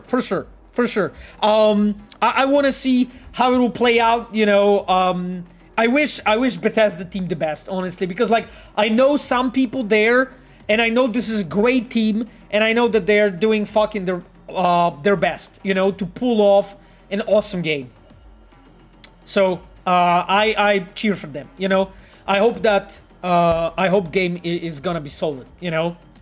Have you played Final Fantasy VII Remake? No, Revolver. Sadly, no. This is like one of my biggest gripes. Is the new Dragon Age game coming this year? No, I don't think so. Was the Dreadwolf announced for this year? No, I don't think so. I don't think Dreadwolf was supposed to come this year, my friend. At least maybe I'm wrong, but that's how I remember this. I know you can't say much, but is Phantom Liberty expected to drop this year? Fry from Futurama asks. My dear Fry, of course, it's dropping this year. Yes. Yes. Pavel, you need to play New Monkey Island. Yeah, I played all the old Monkey Islands and I really liked them, but I'm just I didn't have time for the New Monkey Island. Do you play MMOs? Are you excited for Riot's MMO? I mean, there's few reasons why I could be excited for it. Like, for instance, because Mateusz Tomaszkiewicz, you know, former quest lead and quest director of Witcher and Cyberpunk, is working on it, you know, and Mati is a very talented guy. I have a huge respect for him. So I'm looking forward to it, but I don't think I'm gonna try it, to be completely honest. So, yeah. Oh god, there are questions like, yeah, Jedi Survivor. I mean, I didn't play the previous Star Wars game yet, you know? So I won't play Jedi Survivors without playing the previous one. So I still need to catch up with that.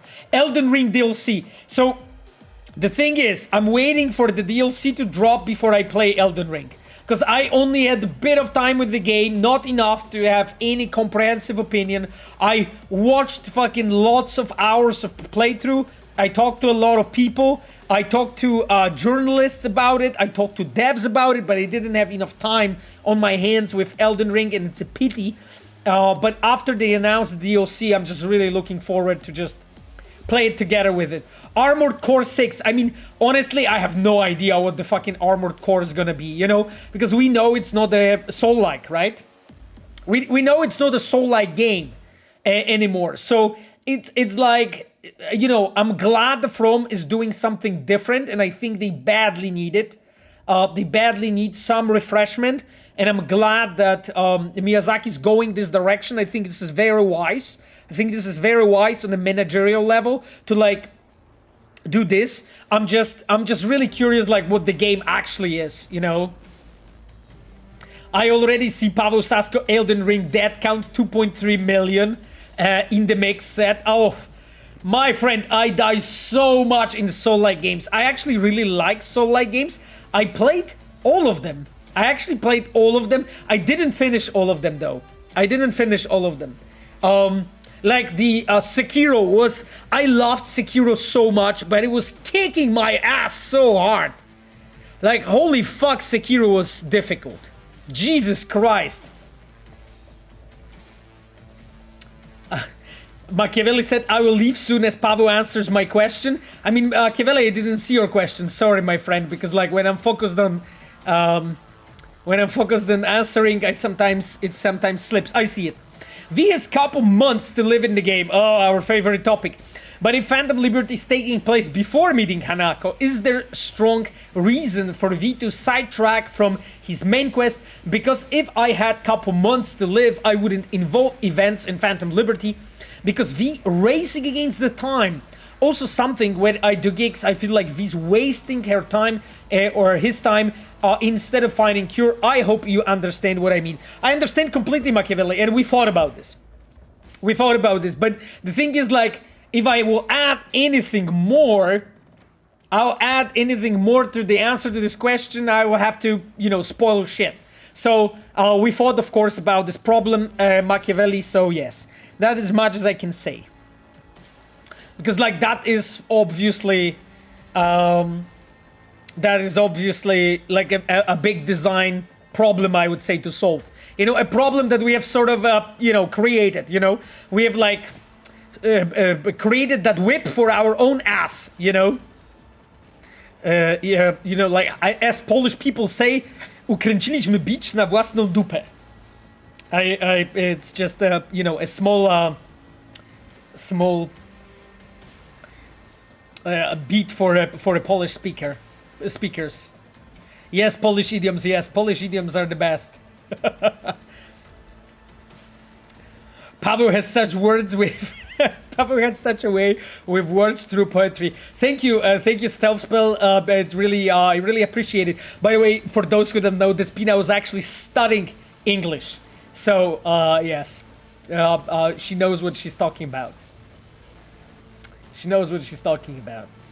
Do you like Ruiner? Oh, I fucking love that game. Darth Malik, I didn't finish it, but I love that game. Also because, like, Ruiner was actually made by a bunch of devs that I knew from The Witcher 2 and part of Witcher 3, because I think they left, some of them left the company, like, as we were, like, I think finishing a Witcher 3, and they set up the studio, I forgot their name, I'm sorry, the studio that made the Ruiner. So I know some of them there, so I also wanted to play the game because of that. I loved the game, honestly, but I didn't finish it. I didn't finish the game. I actually don't even know why, to be honest, why I didn't finish it, but I loved it. You know, Raycon games. Yes, Darth Malik. Exactly, Raycon. Yes. There is a lot of like devs from CDPR in Raycon games. I think from the original 4 founders, I think 3 of them were from CDPR. I think, if I'm not wrong. So yes, exactly. Indiano17 asks, are we going to get new cyberware in the update 1.7? Well, I mean, there's 2 assumptions or 3 assumptions in that question. First one is that I can actually tell you anything. That's the first assumption. Second assumption is about the new cyberware. Okay, I know we talked about it, but it's connected with another assumption that there is a 1.7 coming. So, you know, a lot of assumptions, my friend, in that one question. Very loaded, you know. Very loaded question, Indiano. So when I like step on that region and try to answer your question, you know, I'm just doing this dance on a minefield, you know, and I hope it doesn't explode and take part of my ass, you know, with it. So yes, that is as much as I can say.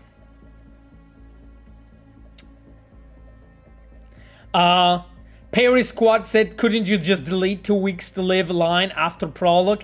At least it won't feel that urgent. Well, yeah, I guess it's some kind of band-aid solution, my friend. Some kind of band-aid solution. Okay, I'm just checking. Oh, are you played Hades? Patrick001 asked, my friend, I fucking loved Hades. I played over 80 hours of this game. I love Supergiant games so much. I played every game they released. I finished every game they did. I would say Hades is the best one. Bastion is the second one. Then Transistor is the third one, close to Bastion, I would say. And then Pyre is the weakest one, but it's still good. It's still a good game for me, even though it's really underrated. I fucking love Hades. Like, I was so excited when I actually finished playing, when I saw Hades 2 announcement. I remember like, I was still playing Hades when I wrote to Sapphire, to my girlfriend, and I told her, I wish they would make second Hades. I told her that. Like, I was like, I hope they are making second Hades. And then literally I finished the game, and then I think like a month passed. They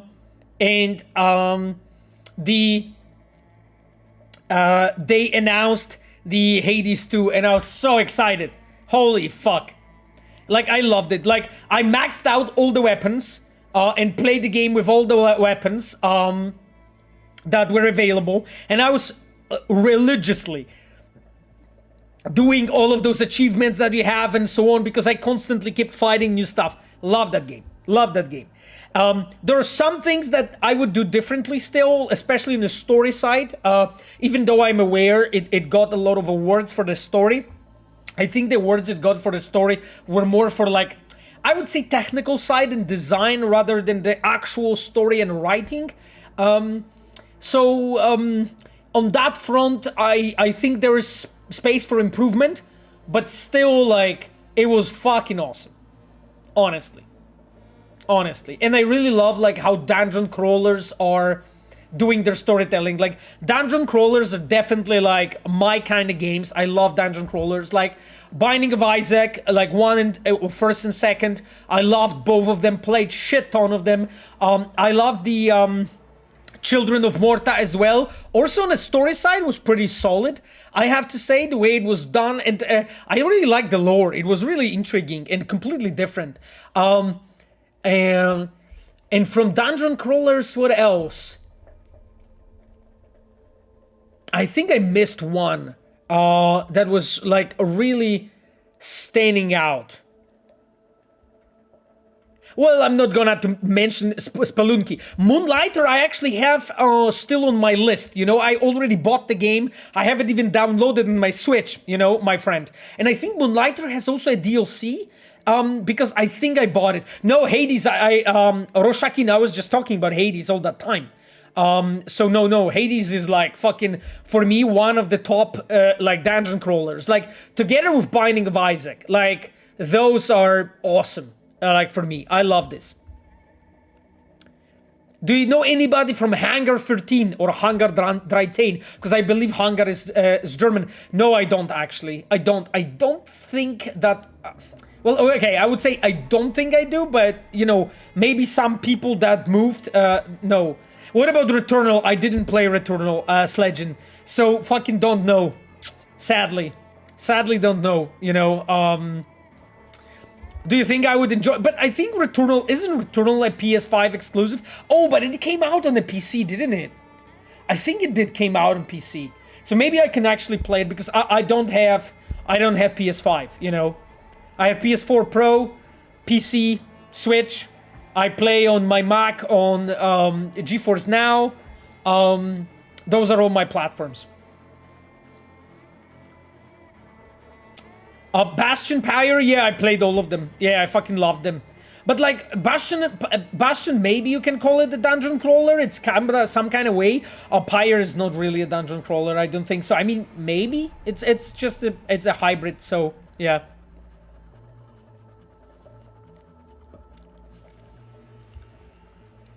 If you mindfuck games are your kind of stuff, okay. Disco Elysium, yeah, I'm playing Disco Elysium right now. You know, I just nowhere to be done. So, way too fucking far away, you know, for it to be finished with that. Derelos asks, do you think we should tell more stories, movies, video games with morally gray characters and stories that aren't traditionally good, like a Song of Ice and Fire, for example? Oh, Derelos, absolutely, but I think like we are growing to it as an industry. You can see it. There's like more and more games that actually have those, you know, shades of gray kind of characters, that the story is much deeper and so on. Like you can see that nowadays is so, oh wow. We went to that song, oh wow, that's 2 hours of playlist. Holy fuck, I'm talking so much. The thing is that we as an industry, like you can see that we are maturing, we are growing. Already we are at the point that there's more and more games that are actually released and have a decent story or much better story, you know? Like nowadays it's kind of rare that the game comes out and it has like an absolute dog shit bullshit story that is like horrible, you know? Sure, there are still some, I'm not gonna name examples, but even like some bigger games, you know, have some story that is a bit embarrassing. But in most cases, we are trying to actually, as an industry, provide it with a good story, you know? Camille Cesaro said Quest director plays Cyberpunk at some point indeed. Oh yes, I'm glad. Spielen Cyberpunk. Warum? Ja, spielen. Ah, la la la. Yeah, we will play in a moment, my friend. I'm just checking if there's anything I missed on the chat that I should answer before we move on. My friends, I already have... Fuck, I have so many things that I didn't tell you about. Jesus, I'm so bad in this shit, you know. Pavel should change the title to Play Cyberpunk maybe eventually. Guten Abend, Pavel. Guten Abend, Jujo. You already what? I mean, well, we are not playing today. No, we are. I only want to talk to you, just chatting stream. No, we are playing the game. We're playing the game in a moment. I only wanted to tell you, my friend, some stuff, or show you some stuff. So, first of all, I wanted to point you out through this. Let me switch. This is actually a video that Digital Foundry published about the technology behind 1.62's path tracing.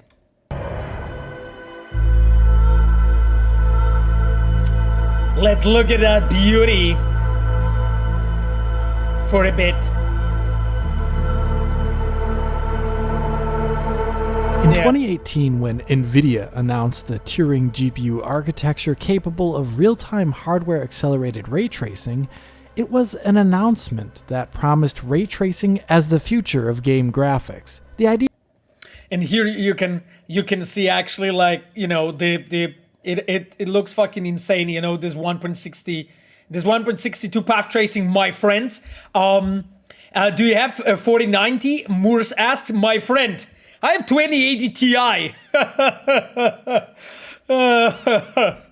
Yeah.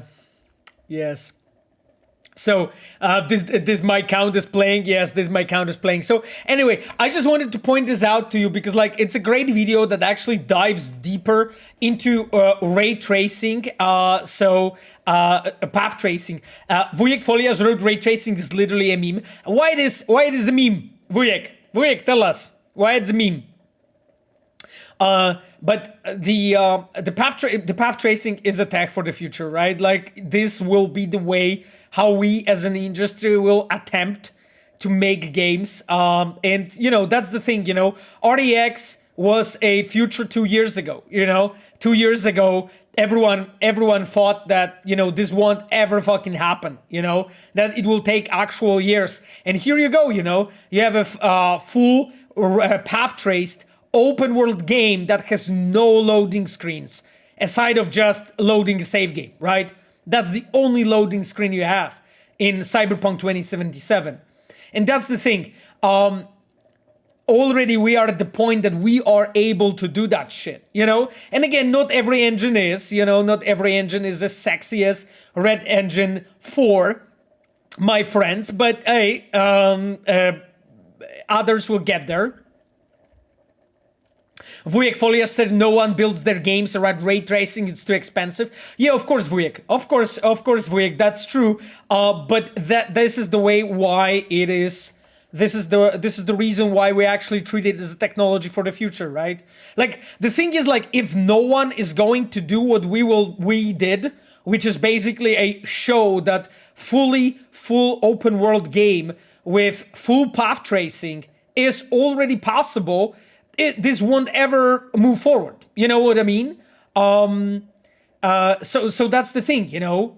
Yeah, Metro Exodus is also path traced. So that's the thing, my friends. And you know, the other examples I think are like the Quake that you have on the screen right now, and there was also, I think, Portal did it as well. You know, but again, those games are incredibly, you know, are really simple in comparison to Cyberpunk. So that's the thing, you know, like, and if no one is going to do it and just make it and build it, then it won't ever happen, you know? That's the same thing. There were times, you know, when I remember when, like, rasterized light was just a dream. There were times when I remember, like, when we were so excited when Witcher 2 engine was able to render 2 lights in the same time. Path tracing right now is theoretically able to render infinite number of lights, like over 1 million, right? So that's the thing, you know, like you have a jump from 2 to 1 million in a span of 12 years, right? In a span of 12 years. So if no one is going to push the technology forward, it won't ever develop, you know, my friend. That's why there have to be games and companies that do that shit, you know. That's the way you do it. Anyway, my friends, I wanted to just mention this and show you that stuff because I will just jump maybe in that video a bit further when there's a bit more of Cyberpunk.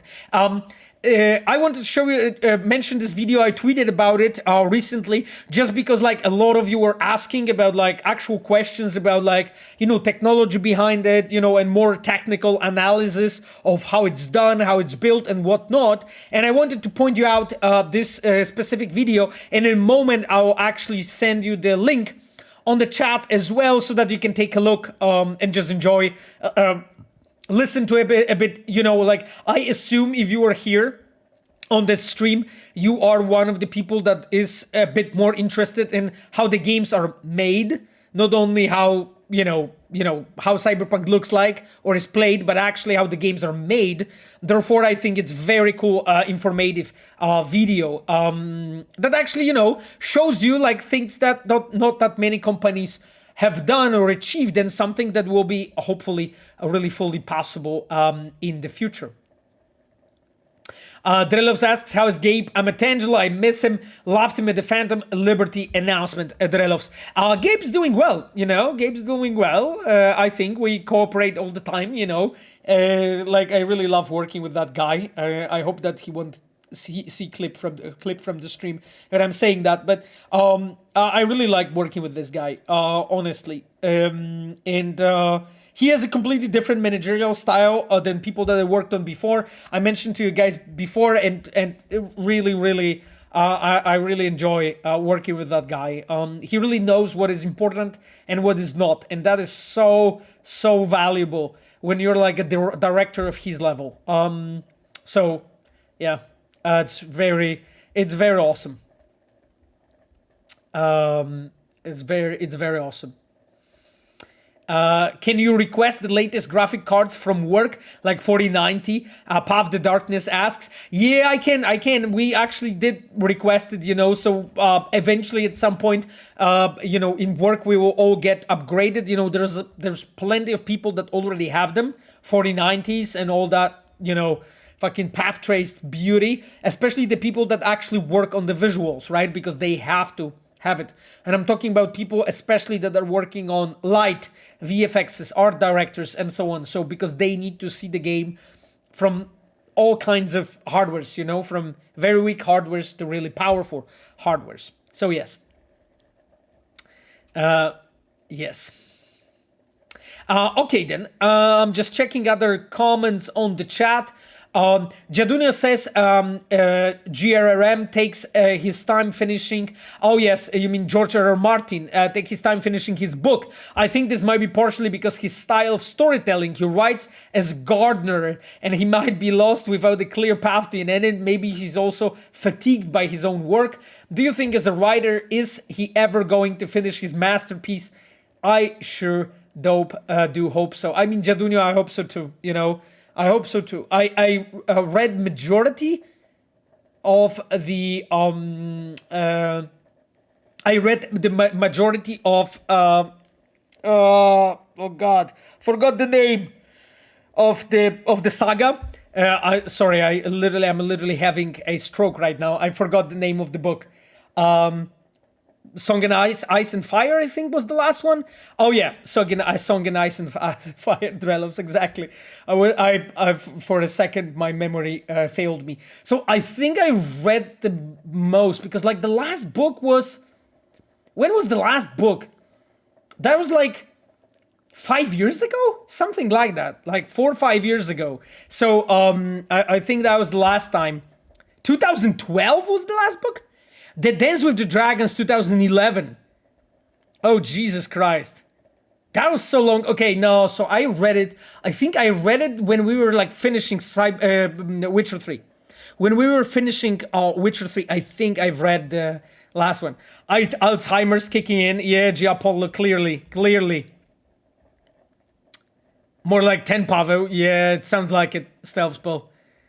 Sounds like it. So Jesus Christ. Well, but you know, on the way, like George R. R. Martin, like worked on like bunch of things. Like he worked on the lore for, you know, for the Elden Ring and all that stuff. So yeah, Anyway, my dears, before we move on, because I wanted to show you one last thing before we go to the game, I wanted to post you this video. This is the video that we were just talking about, the video about the path tracing in Cyberpunk 2077, about the technology and analysis and so on. So you can take a look there.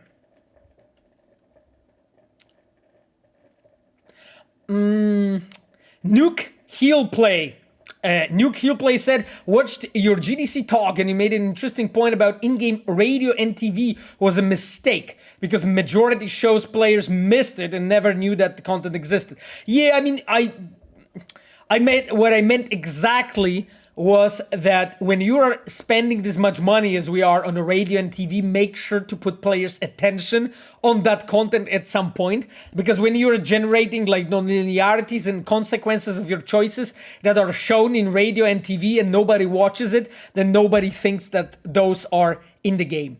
Where can I watch your GDC talk? My friend, I will post you the link on the chat in a second again. I put that on my Twitter some time ago. Thankfully, all of the GDC talks are actually free, which is actually really fucking cool. So this is the GDC talk that I have, but you can always check it on my Twitter. I'm trying to drop like important shit there always. So here's my link to my GDC talk.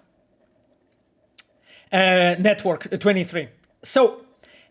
My friends, now I wanted to show you something else. Something also really fucking awesome. And let me go to this.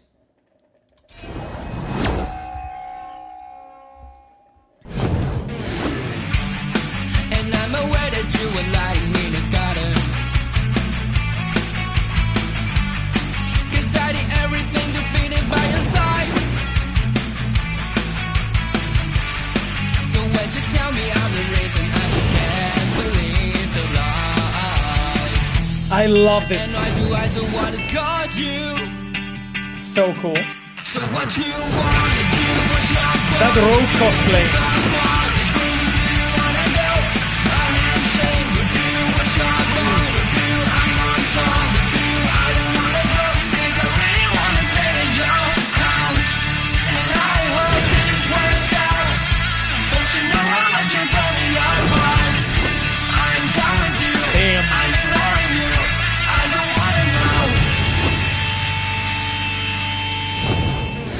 YouTubes are so talented.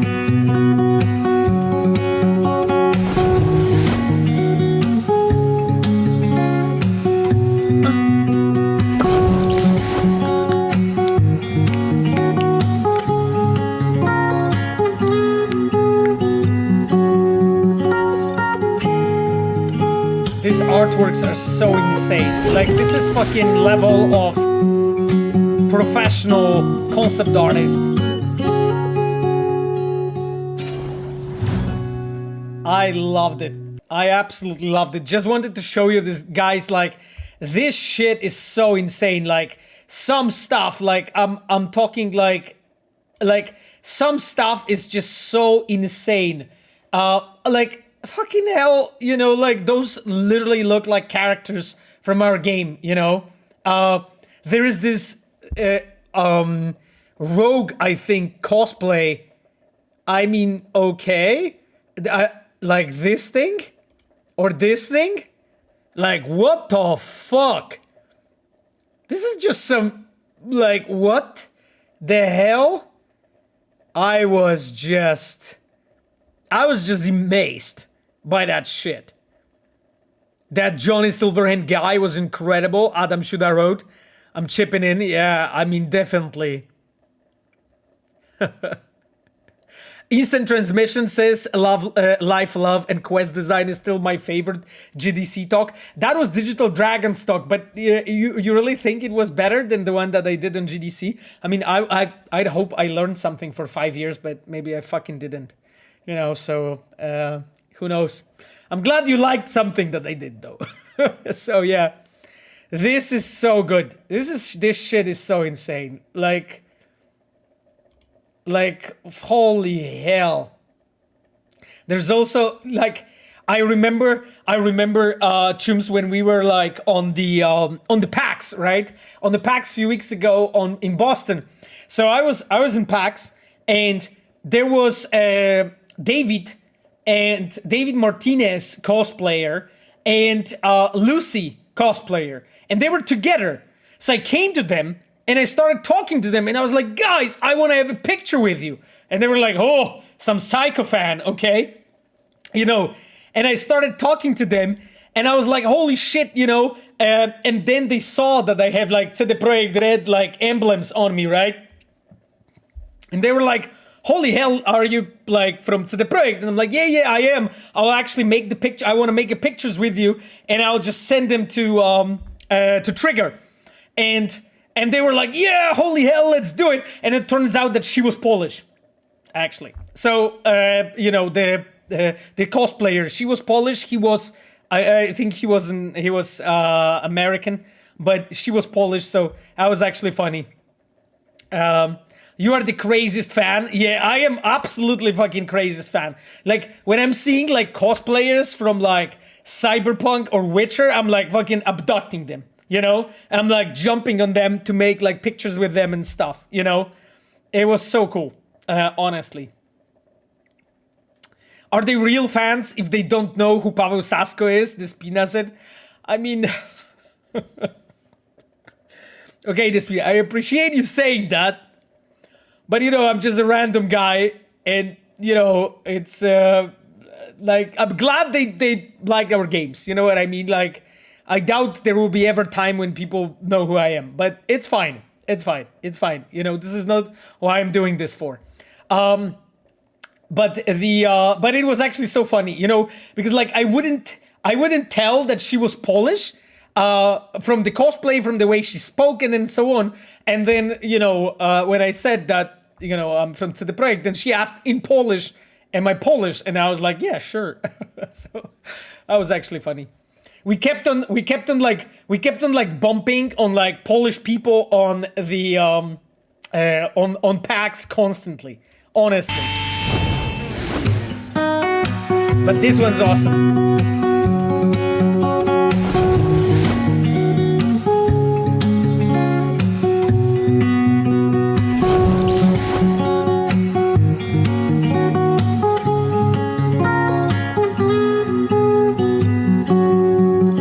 Where's Smash's wife? By the way, this is fucking insane. I just want to say, this is just fucking insane. I mean, seriously, guys. What the fuck?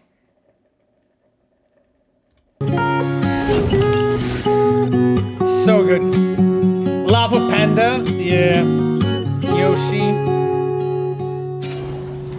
Anyway, I just wanted to show you guys this before we move on to playing the game, because I honestly love that stuff and love, you know, like players.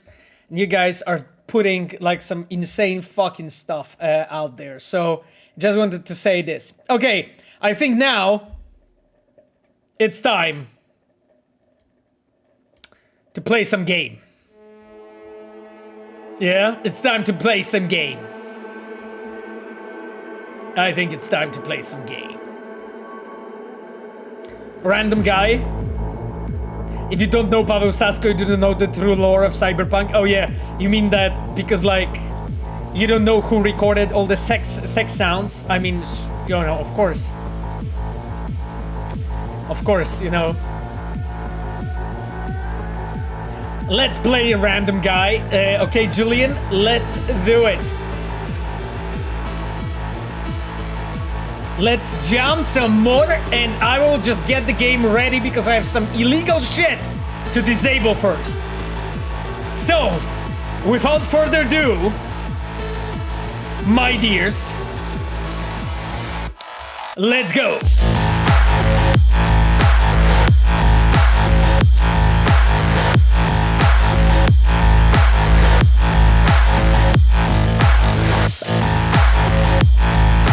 Okay, I'm just loading the game.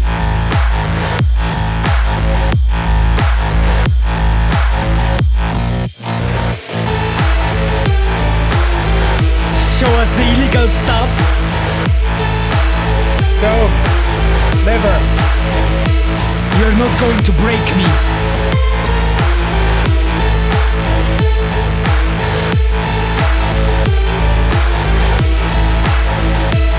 Okay, disabling the schlongs of Cyberpunk.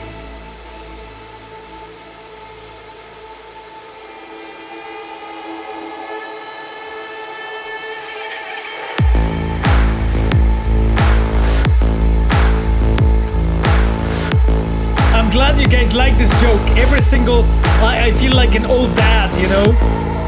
Every single stream doing the same fucking joke, you know? Every single stream doing the same joke. It must be really embarrassing.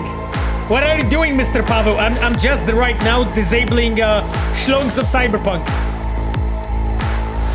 I have already game loaded. I'm just checking if fucking illegal shit is off. Just give me a second, sorry, chums. Because I need to be sure that I'm not fired. You know what I mean? Like, I think not getting fired is good, right? Yeah? Isn't it?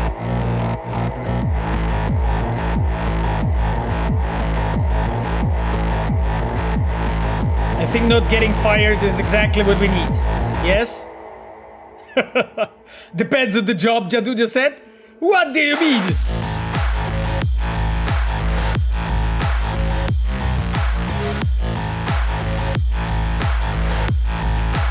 Okay, we are playing on DLSS 3 on performance with sharpness set to 1, motion blur off, field of view 80, screen space reflections on Psycho, ray trace lighting on Psycho,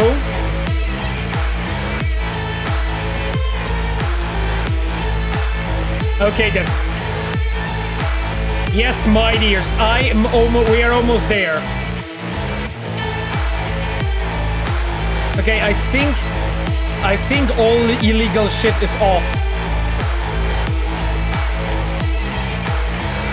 I always find something when I think that everything's off.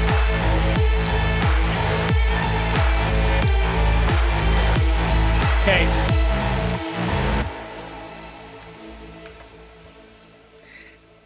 The Cyberpunk soundtrack will be unbeaten for many years. Well, my friend, we will see. I hope so. I hope so. I'm not going to say anything. I'm not going to say anything. Yes. Okay then. I think we got it. Okay. That is it. That is the game, my dears. I think like you should get it. You should be seeing the game. Black screen. That is not black screen, Camille. I mean, I know there was a black screen for a bit. But you are trolling me, my friends. But I gave you an easy task. Ah, of course, you let him. I do not give a shit. You are responsible for that motorcycle. No. She is angry. Well, you know. No, not there. Throw a grenade. Sexy, sexy graphics. Time to race again. Yes, my chum. Actually, let me take a look, because, like, we are supposed to meet Hanako. That's obviously. Every breath you take. Oh, yes, so we are supposed to meet the Blue Moon. That is true. Then call Nancy. No, as well. Oh, yeah. So we have those two. There's the highwayman still waiting. Swedenborg. Yes. Yeah. We're close to the end. Well, I mean, the end is near. Beast in me. Okay. Complete. Qualifying races. Wait a day. Sit in your corner. Okay. Let's actually do this. I will call my car. I'll call my car, and then my friends. Fuck, I love this game so much. Okay, oh, no. I don't have. Sorry, I have uncapped. Ah, yes. I realized that I'm playing on uncapped frame rate, And I was like, this frame rate is insane because like everything was very, very fluid. But I need to play at capped 60 so that because for you guys, then the stream looks a bit glitchy. Yeah, okay. Yeah, now it's perfect. Okay, cool. Probably good idea to do Blue Moon first. I mean, yes, I think so. I mean, we'll see. I will try to like skip time. Oh, I love this car. And we'll see. Blue Moon, please. We will do Blue Moon. Holy hell. What is this scene there, my dears? Should we intervene? I think we should intervene. There's some evil happening. My chums. My chums. From, the fuck? Dude, just fucking drive. My chums from, you know, Aldecados, my Avocados team is... I'll try to shoot 2 of them with 1 bullet. Didn't quite work. Maybe now? Maybe now. I'll kill you. Oh yeah, will you? I don't know. I have a bit different observations, my friend. Holy shit! Smoking! What the fuck happened to this man? Emperor Ring Ragnar. I always mistake it for like a Ragnar. Okay then, let me check it. So they killed them. Such a nasty people. Such a nasty people. They need to learn to like close the doors to their things. Okay. I can drive away. Can I? Yo. Okay, well, taking that, I punished them because they were touching my avocados. They were touching my avocados, so this is what happens if you do that, you know? Pompon shit, exactly. Was there a branching path with Henry and someone named Kimberly for the concert quest? No. No, instant transmission. I completely don't remember something like that. Some nice tune playing in the background while we're chilling, messaging my friend Claire. You know, my bestie. Let's check what bestie's saying. The music fits perfectly. Guess who? So next race is practically in my backyard, which means I need to make sure folks around here know I walk my talk. Meet at the corner of Brandon and Wasley. Give me a call when you get there. The music fits so perfectly. Okay, corner of Brandon and Wallace. We can do this. Very nice, very nice. Push it. Let's do it. Santo Domingo. Okay, my chums, let's do the Santo Domingo and then we are doing the Blue Moon. Let's have some excitement of the chases. Oh, hello, my friend. Wow. This car is fucking fast. Holy shit. And you're watching WNS News. Oh, it sticks to the road pretty well. Oh, I like it. What is your favorite Easter egg with Witchers or Cyberpunk 2077 in different games? For example, there's Cyberpunk 2077 reference. We have a city to birth in the Ghost Runner. Oh, there's actually multiple references to Cyberpunk. There is a Night City reference in Disco Elysium that I actually really like.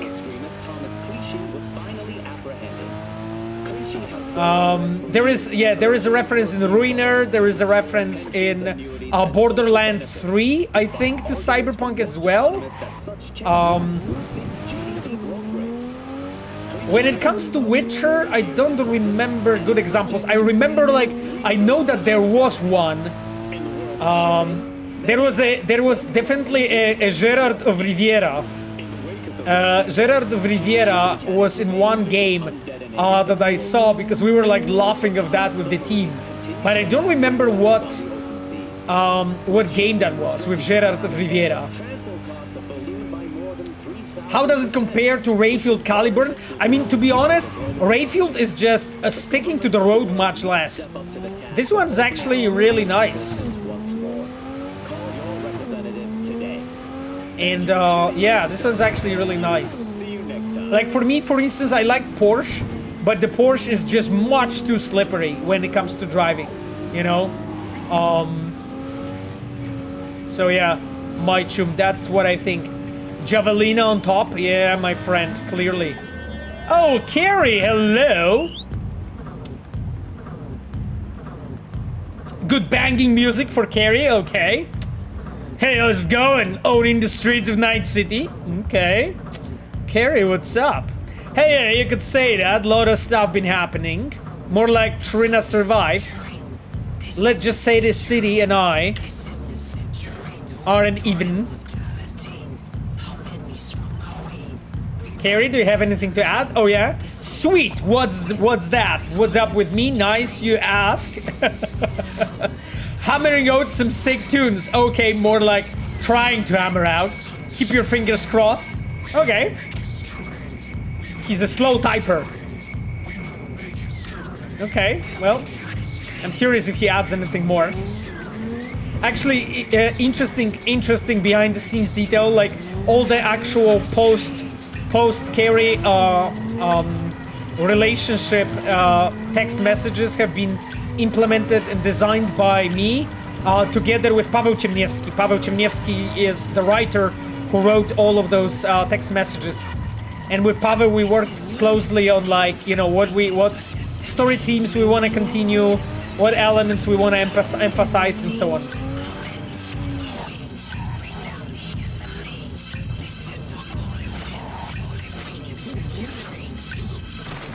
Okay, well, you know. Yes, very banging music. You guys are so unhinged. Seriously. Like, wow. This is just, you know, we need to do like actual like friendly stream at some point. Because I need like some you know, sacred fucking water to you know, to purify this chat. That's what I need. Victor von Tornek says, what do you think about Cole's fixers near the place of the mission? I mean, I'm not a fan, to be honest, but let's continue with your question. I think this spoils the immersion. In Witcher 3 we have bored with the quests, and if we stumble on a quest in Wild, then we find out everything about it later from a quest giver. Maybe in Cyberpunk we should take quests from V's computer or tab in the menu, and then fixer will be contacting us, and if we find something happening in the city, we can decide to call a fixer who can know something about the case or just rush in blind. So Victor Votornik, like, I very much think the same as you, you know, like throughout actual production of Cyberpunk, our open world team, because like I haven't been responsible for that team at that time, they had like a different director at the time, so I had unfortunately little to say and nothing to do with those decisions. But I know that they were experimenting a lot and trying to actually find out the best possible implementation of that. And I've seen like few different variants, and that variant was definitely the best from all of the variants that they tried. Now, the one that you're speaking about that comes directly from The Witcher 3 is kind of different design, you know? Like this would require a completely different approach, and at the time when we figured it out how to actually do it, we were already so late in the production that it wasn't completely possible to go back and like redo over 70 gigs, you know? So, this is very, very important factor. Just quantity of content was so big that we had to be very strategic with the decisions, my friend. So, but I think the team is very aware, you know, that this hasn't been the best of the decisions. But again, it's really deeply ingrained in our design at this point. you know? And I think, like, it does fulfill some roles. Like, for instance, you know, it shows you that fixers are important characters, important people from in this world, that they are the ones that give you jobs, that different fixers have different specialities, that they operate in different places, that their gigs have different tiers. Like, all of that kind of works, you know, especially with the changes that we have done in 1.5, you know, for the gigs progression, for the mini-map, you know, when you go to, like, map, and you saw, like, what is the path, you know, what is the status, you always kind of know where you are with the relationship with the given fixer. So this is not like a bad solution. I think this is a best implementation we could have based on this design. There are of course other designs and other, you know, solutions that could be used, but based on that specific design, this was probably the best way to do that. Jaduna said, so maybe next gigs in Phantom Liberty may be structured differently. Jaduna said, I'm not saying anything. I'm not saying anything, my chum. Call Claire to start the race. Okay. This is where we are. Holy fuck. It's actually funny. Okay, well, you know, let me remember to hydrate. Yes, I'll take a shower later. So, no worries. Poker face activate? What do you mean, poker face? Activate. Hexagon. What do you mean? My chum. Call Claire to start the race. Okay. Let's do it. Claire Russell. Talk to me. Claire. Hey, ready for the next race? Yeah, baby. Ready here? Ready and waiting. Want to use your own ride, or am I bringing Beast? Okay, guys, should we use my own ride? I'm just worried that if I go with my own ride, I'm gonna be...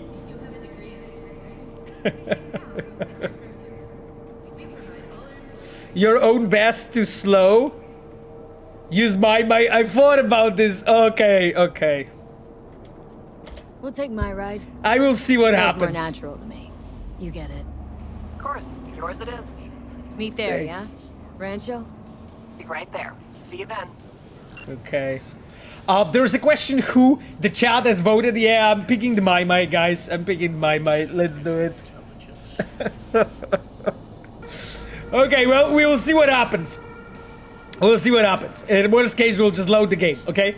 We'll just load the game because I cannot be playing like complete bozo this quest. There's a question who's the lead quest designer on Polaris. That is Błażej Augustynek and Danish Markiewicz. Because the team is so large at this point, it's 24 people, and 2 of those people, which is me and Sarah Grimmer, we are moving to Orion. Sarah's already in Boston. Therefore, it's 22 people team. They need more than one lead. So it's Danish Markiewicz and Błażej Augustynek. Błażej is a current lead of the quest team, and Danish was at some point, you know, a lead for some time, and he was a coordinator for many years and an expert in the team. So those 2 chums, the best people we have, basically.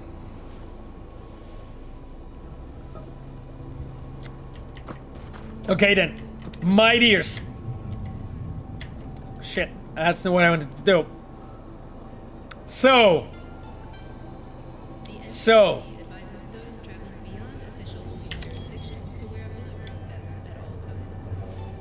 let's go.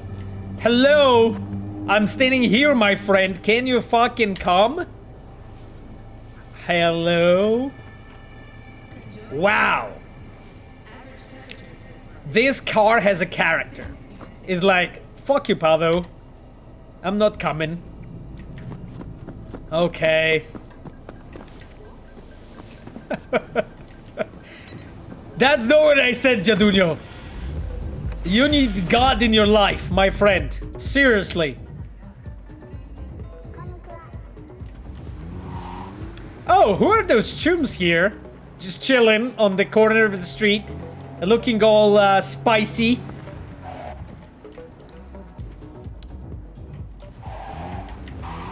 Okay, I guess I can... What the fuck? Okay, I really need to learn how to fucking drive this mad car. By the way, like, I love this car. Like, this car has, like, this is like one of the best fucking designs from a whole game, honestly. And this door, check this shit out. This is so poetic. This is so poetic.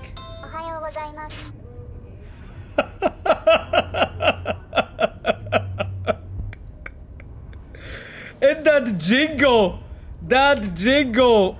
wait. Okay, sorry, I need to.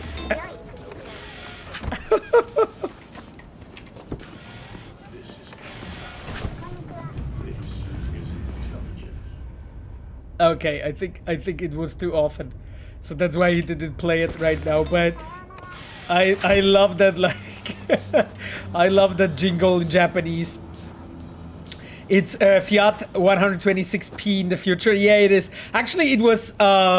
Actually, it was really the inspiration. You know, Ohio ga gozaimasu.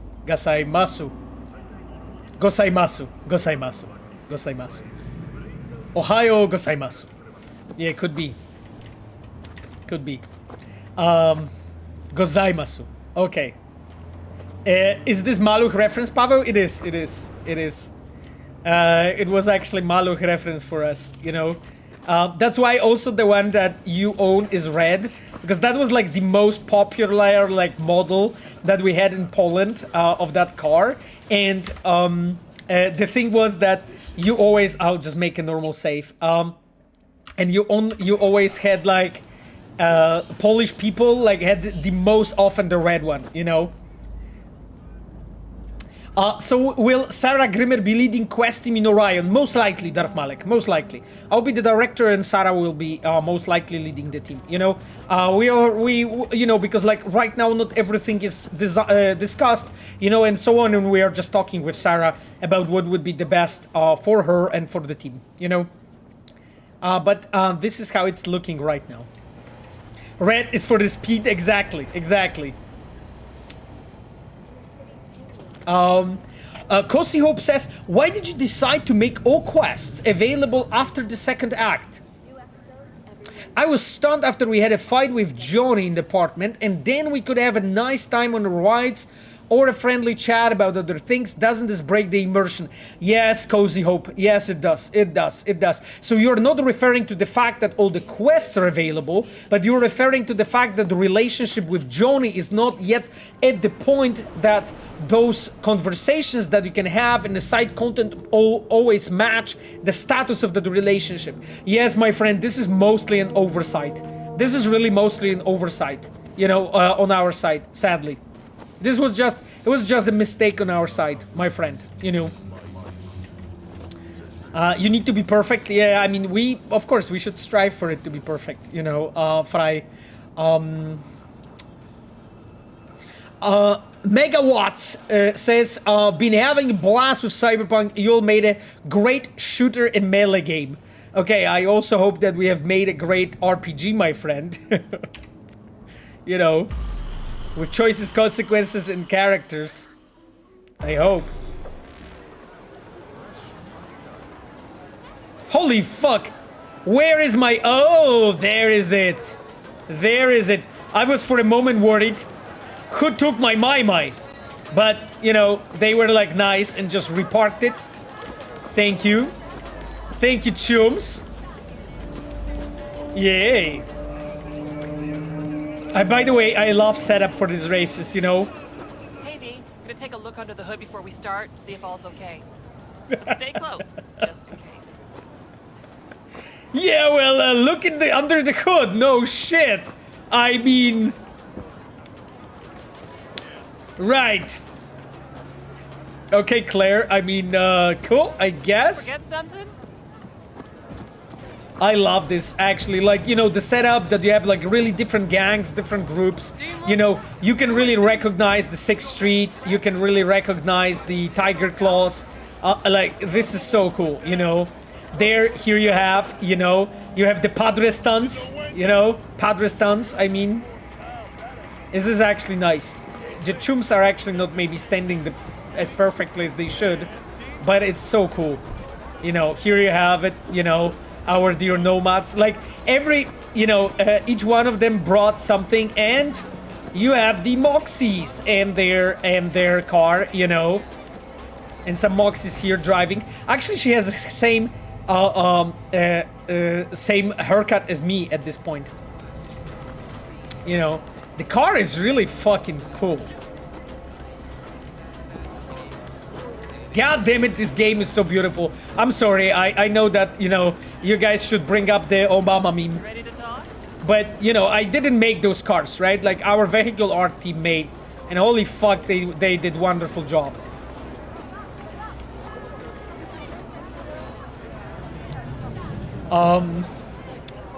Okay then, Hey, eyes on me. CC James 20 says, are you aware of the issue with that when you are calling someone and have path tracing enabled, the screen is glitching out a little bit? Yes, that tiny flicker, it's been reported, CC James, and looked into, you know? So I know that our rendering engineers are aware. It's something complicated on the rendering side, my friend. So, but yeah, it's issues known. So, Hey, eyes on me. Shraft 2K, would you ever consider Cyberpunk 2077 director's cut in a few years after the sequel comes out? Implement all the fixes for shortcomings we have talked about in the stream on the last couple years. I know it's not priority, but you guys did a fixed bunch of things in Witcher 3 years after the final expansion was released. I mean, Shraft, so first of all, please remember we didn't say a final word, right? Like, we didn't say a final word in the game. And I cannot say more about this. As the time is passing, we're gonna talk about it more, okay? Not worried this will get you killed? What, today? The race? Why? Not asking about just today. Could be, though, or next one. One after that. Two of mine got shocked and killed by a faulty toaster in her own kitchen. So, you know, it is what it is. Israel. What the fuck? What the heck?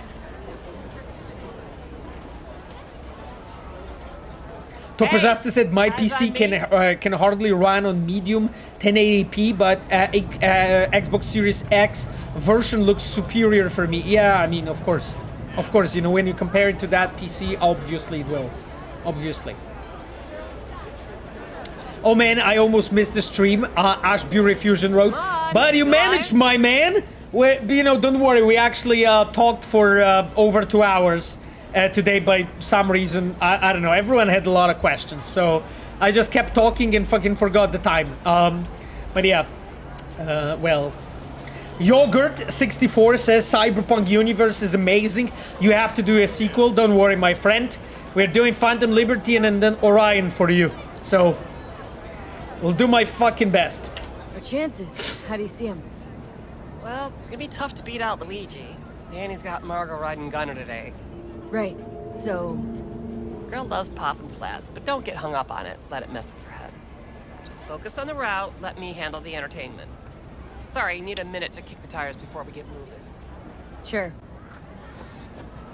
Okay, well, you know, I mean, my dears, is everyone fucking holding their pants, you know? Hold to your fucking chair, because the speed of this race is seriously gonna be breathtaking.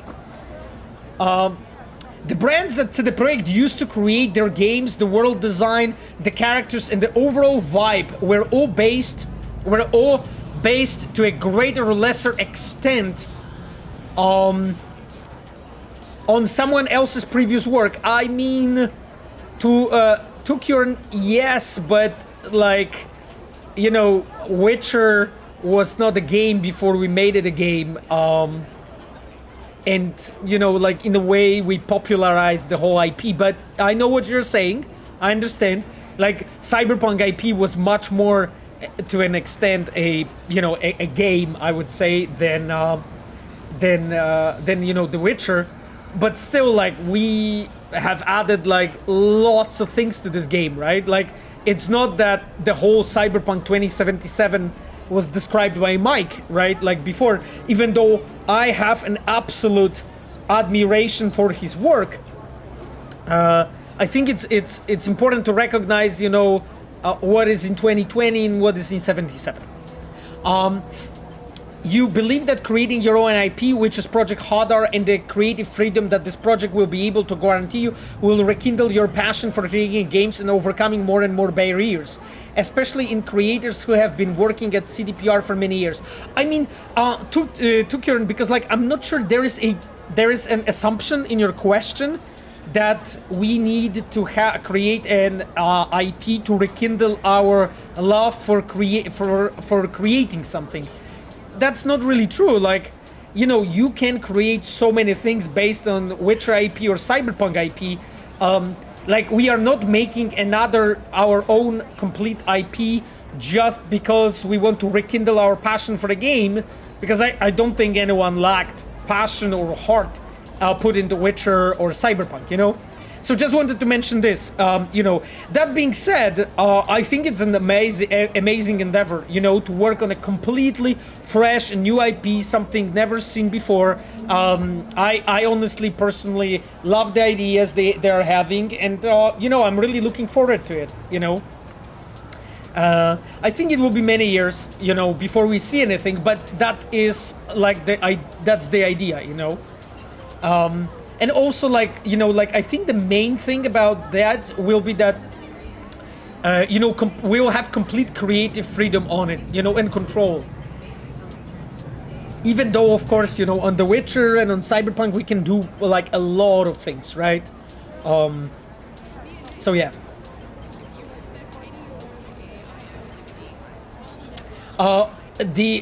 Denimova...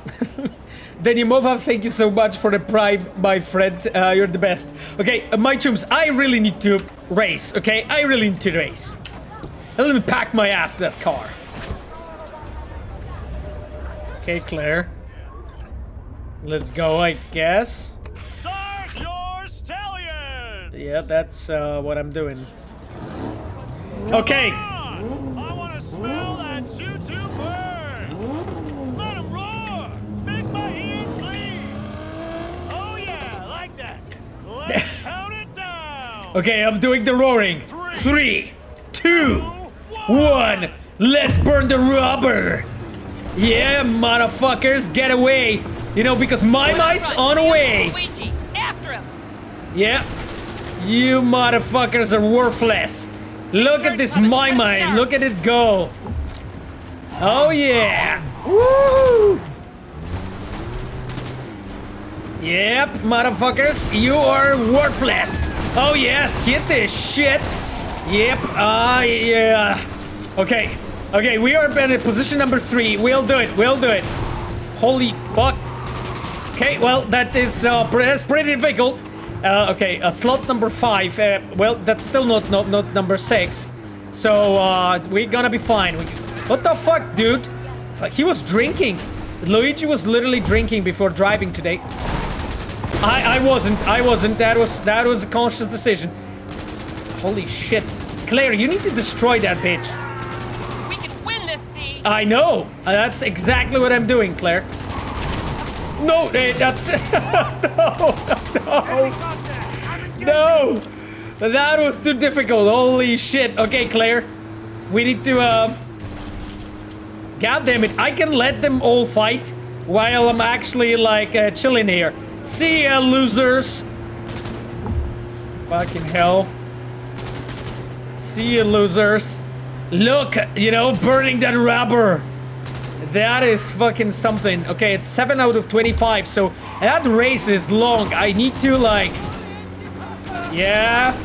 Sayonara, bitches. How are you feeling about this? You know? There's nothing that makes, you know, a Polish heart race as a smell of the rubber at the morning or at the Sunday evening before work. You know? Watch our back. They're moving to pass. Oh shit, they're not. Try. Oh, yeah, exactly. We are fucking first, and, you know, those bitches have no choice. Yeah, they're completely dominated by this Mai. I mean, seriously. Look at this. Look at this. Imagine losing to someone with Mai. Exactly. They are worthless. They have no idea how to race, you know? It's 12 out of 25. Holy fuck. I need to take that. Okay, good. Managed to. Cool. Any sharp turns in the front? Holy shit. Holy shit. Yes. Oh, fuck. Okay, no. No, I got stuck. Holy shit. Okay. The turns are like my, The turns are like... We can win this, V! I know! Those bitches are like hitting those palm trees.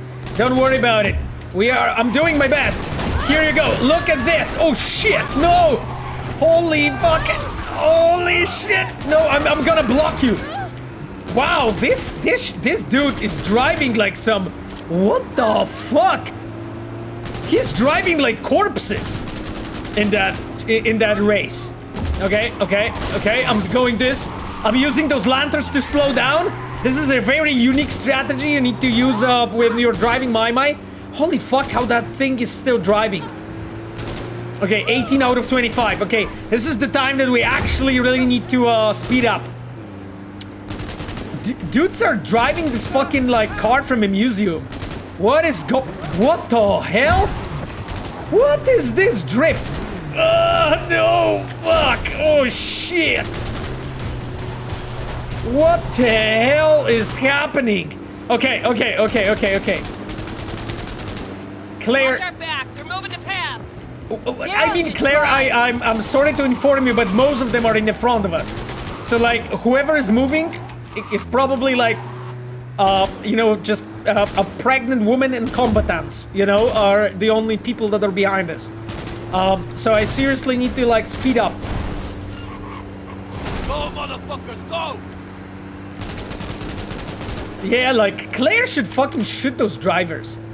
Honestly, like, she's doing fine. She like wrecked those fucking cars, but okay, three rounds, three turns. Okay.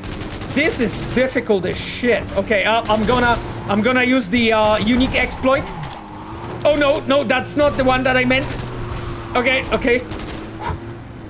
Holy shit. We can win this, V! I mean, thank you for encouragement, but I am worried that that's not so simple. No! Fucking Luigi and like whoever is... Oh god, I'm so screwed, my chums. Oh god, no. Congratulations to Luigi and Margot! I guess. Get it, V, we're finals bound. Thank you. Don't stop yet, okay? Take Move it. up a bit further. What for? Need to talk. Something you should know. Okay. It's not the Mai's fault. God damn it. I think like you guys made me to yeah. I should have... Hello? I'm just trying to move to that parking.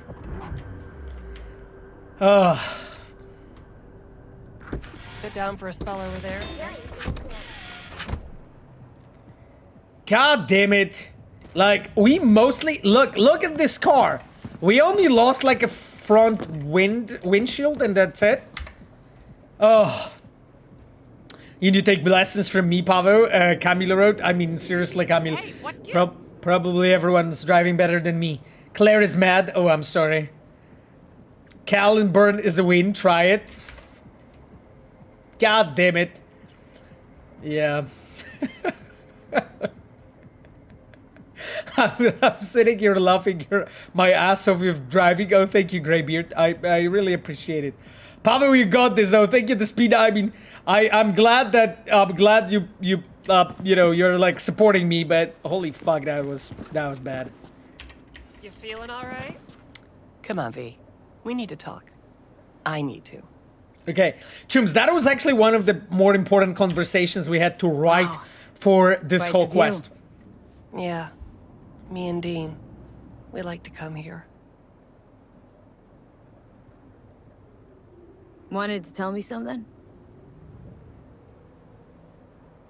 I mentioned Dean before. My husband, yeah? Your driver, yeah. Real dear heat, right?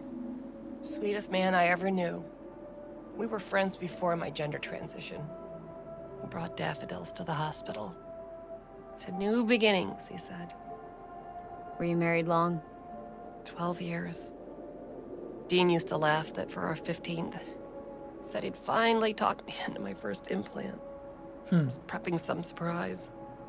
Yeah, and as you can see, like, it was important for us to actually get to that topic, you know, eventually, but in a really, really soft way, and don't treat it, you know, hair transition as like the major reveal here or anything like this, but just to have it like mentioned and move on and actually focus on the, I would say, emotional part of that story.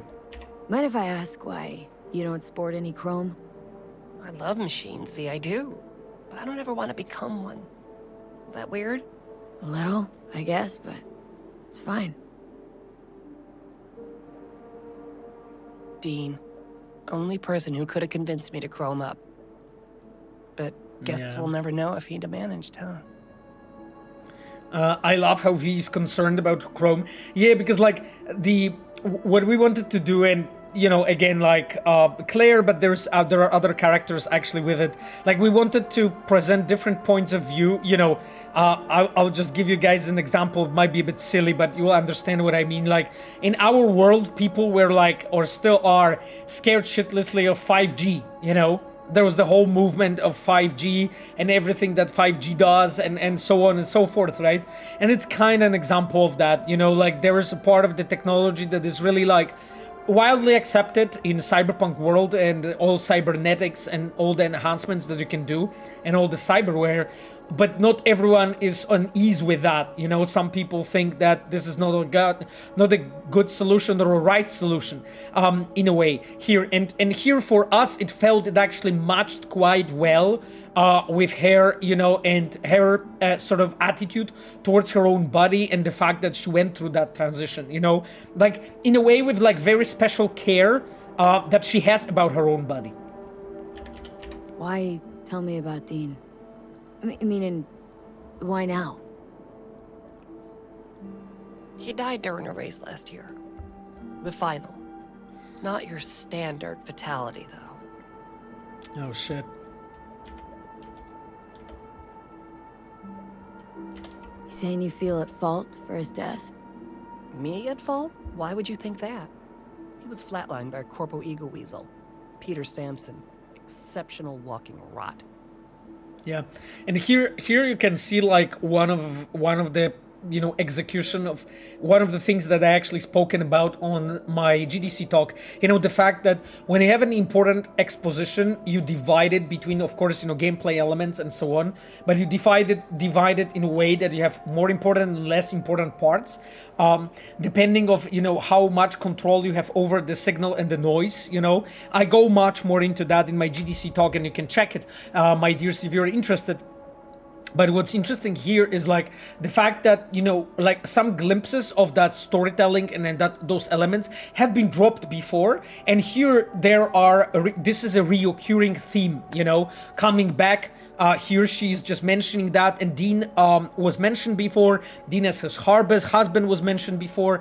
The Dean as a driver was mentioned before. Then Samson was mentioned before. So all of those elements, those were red herrings of different forms, you know, that we have dropped before, and here we capitalize on that as storytellers. And that's the thing, a lot of the times, like, you know, young and, you know, starting designers, they think that the key to actually make a good scene is to just write a good scene, while it's not really everything. There's so much more preparation that you have to do and build up in that story arc to actually get your character and that person to that moment when they're actually able to, when you're actually able as a storyteller capitalize on that storytelling and all of those elements that you have dropped and all the red herrings before. And that, in that way, it kind of feels like a complete quest, you know. that's why, like, even when you're building a quest on an idea as simple as just races, you can actually tell a very cool story, you know, using that. And then there's just so many different ways to tell a very good stories using sometimes super simple elements to it. Holy shit, so many comments.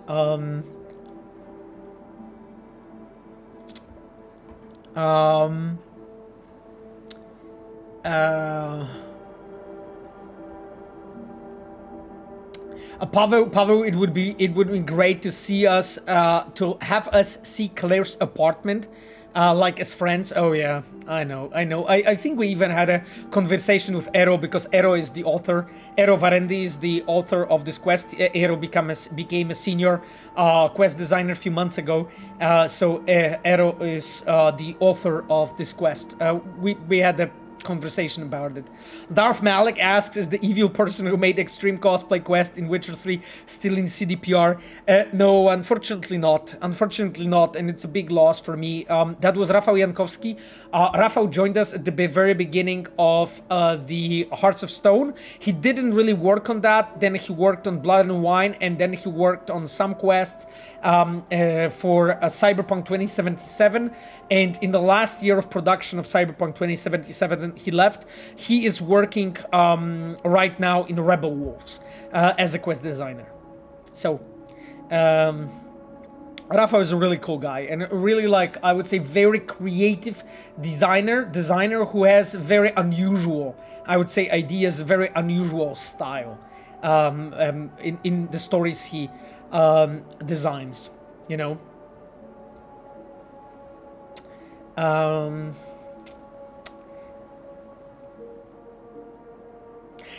One additional thing I wanted to touch before we move on, pay attention to the music, right? Like, I know this will sound extremely trivial, like I fucking discovered here some incredible new, you know, concept, but just wanted to point it out. Listen to the music, right? It adds so much to this scene. And again, her acting is really nice. You know, her pose, you know, her face, you know, the way she acts, like the way she, like her facial expressions, all that works really well here. But that music, yeah. Yuri said that it add tensions. I mean, I don't think, Yuri, that it's tension here specifically. It's more of a, like, it puts your mind into the tone of grieving, you know? Because here we are actually talking about the death of her husband. So it puts your mind on that path of being in that sort of context, you know, and you start getting associations around, you know, grieving and everything connected to the death of a loved person for her. So I think this is why it's important. It's not maybe specifically tension here because, you know, we don't know yet the stakes, you know, and what the play is gonna be happening for, I would say.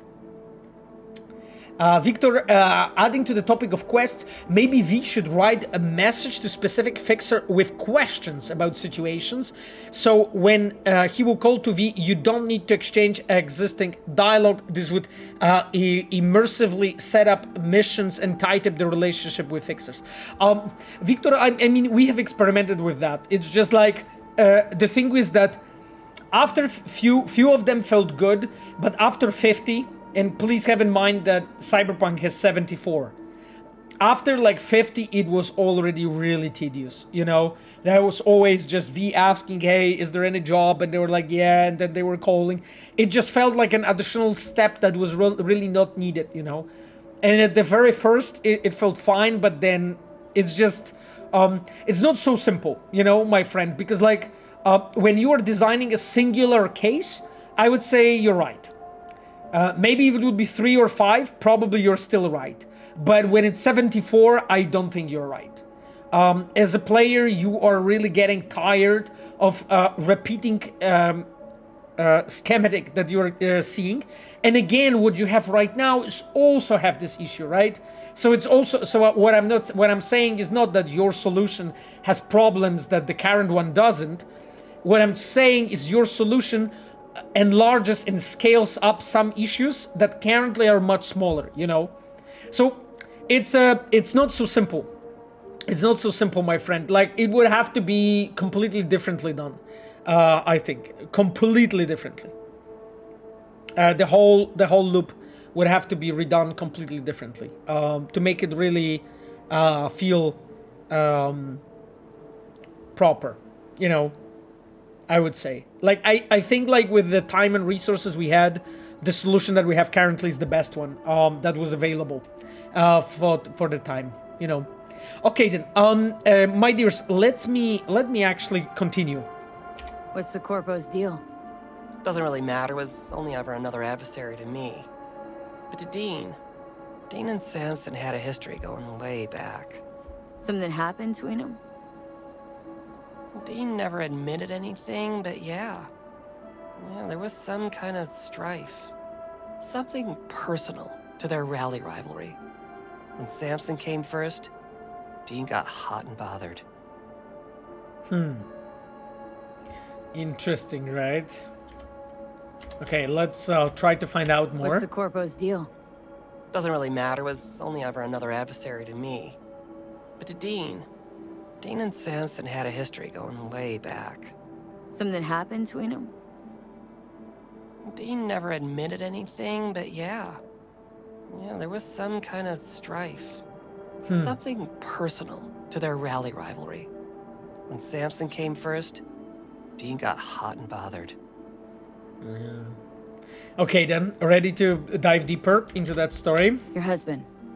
How'd he die exactly? We'd just powered into the final straight, Samson peeling up the tarmac ahead of us. Oh. It was clear we couldn't win, so Dean let up on the chew. And then that snake slammed on the brakes. Dean also had to. He lost control. But isn't that how this race works? You don't get it. Road was clear to the finish line. He would have won. It was premeditated. You know, and here, here comes the twist, that is, as really, yeah. Camille asks if Claire was ever considered a romance partner for V. I mean, we've been discussing many characters during the design, and yeah, she was in discussions in that group for a long time. Because like when we are like designing the romance partners and so on, we always want to make sure that they are properly built as people, and you get to like them before we get even to the conversation about romances and whatnot and so on. So of course, like we were considering many different characters at that time.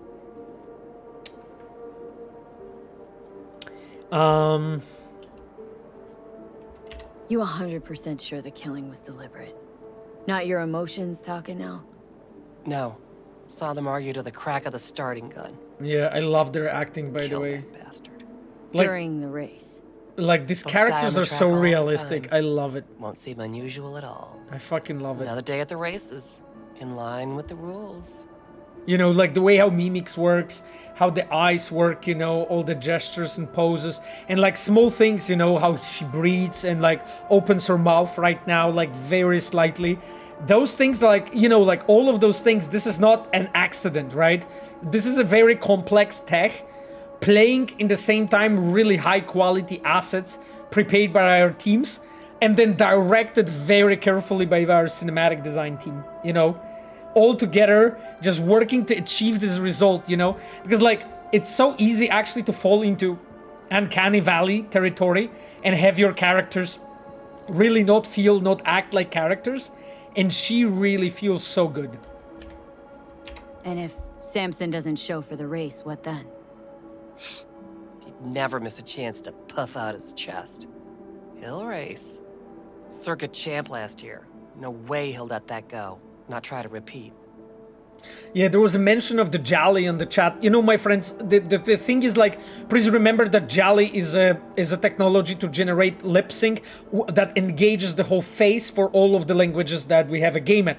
While when you see Claire, what happens on her, there is jolly running on her face, but there are also, she has a pose. On that pose, she has gestures. She has also facial gestures on top of that. So there are animations playing with jolly on top of that. Like, there are layers of things, you know, to that actually at the end are the result of the characters that you're seeing in the game. And me. Guess you want my help to zero him. Killing Samson matters more than taking first. We have to make a choice. Sorry I lied to you, V. Yeah, you can see when she said, sorry, I lied to V, like the way she acted and so on, you know, the gesture of her head and then look away. What do you say? And then look away and then look back, right? So good. You know, that is like such a good, you know, acting and setup and so on.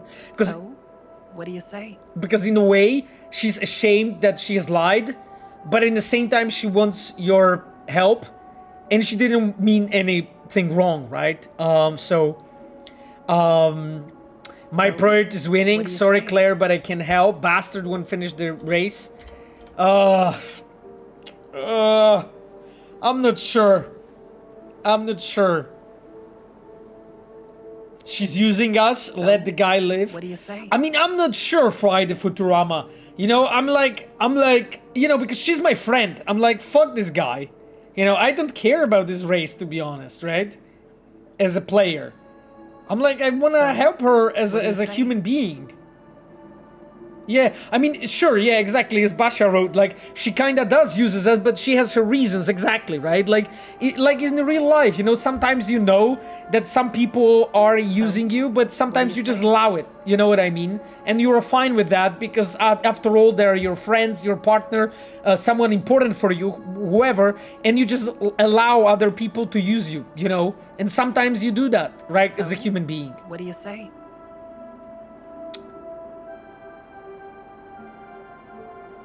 How much is the actor responsible for behavior versus cinematic team? I mean, the cinematic team is doing all the directing and so on. Actor is playing the role, you know? And then there is a voice actor, it's one thing, and then the body is another thing, you know? So those are like slightly disconnected things. So actor is responsible for voice acting and making sure that the performance is good and up to par and solid. But, you know, there are actors that are playing like, you know, in a mocap studio in a suit. You know, they are mock-upped as body, you know, and then cinematic design team is responsible for directing those actors that it fits the voiceover as well as it can. Samson dies. I did what you guys told me. All right. But I won't help you execute the guy. Can't count on that. That's fair. I can agree to that. It's all I can promise. And trust me. Revenge don't soothe your soul. Just makes you a killer. That's all. Not the way I see it. But fine. Till the final, V. Well, okay, well, there is a comment. Thanks, Pavo, I appreciate it, no worries. And then there is a comment on the chat. I didn't know that actors are separate. Because, like, my friend, you need to, you need to know the difference between performance capture and motion capture, right? Performance capture is a situation that is used only for main actors, the most important, the most expensive productions. For instance, Keanu, for instance, Idris, for instance, I don't know, in God of War, it was used. Those are the situations when you have actor playing, acting like the body and the voice in the same time. This is performance capture. The motion capture is a moment when you're capturing only the body.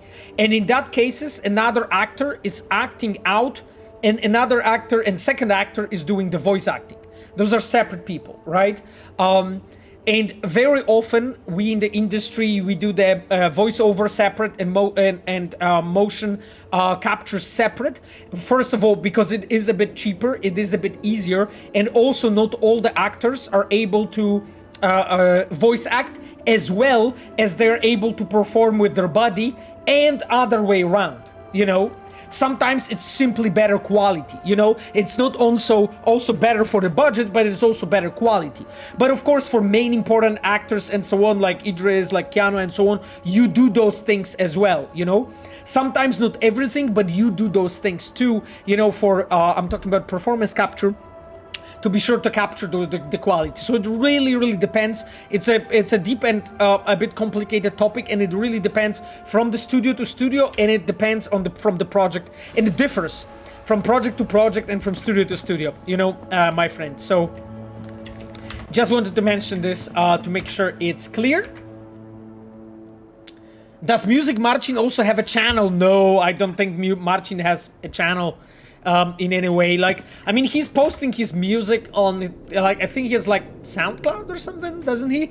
I think like you can listen to him on Spotify and stuff, but I don't think he has like a channel or anything. You know. No worries, Quaft. Happy to help.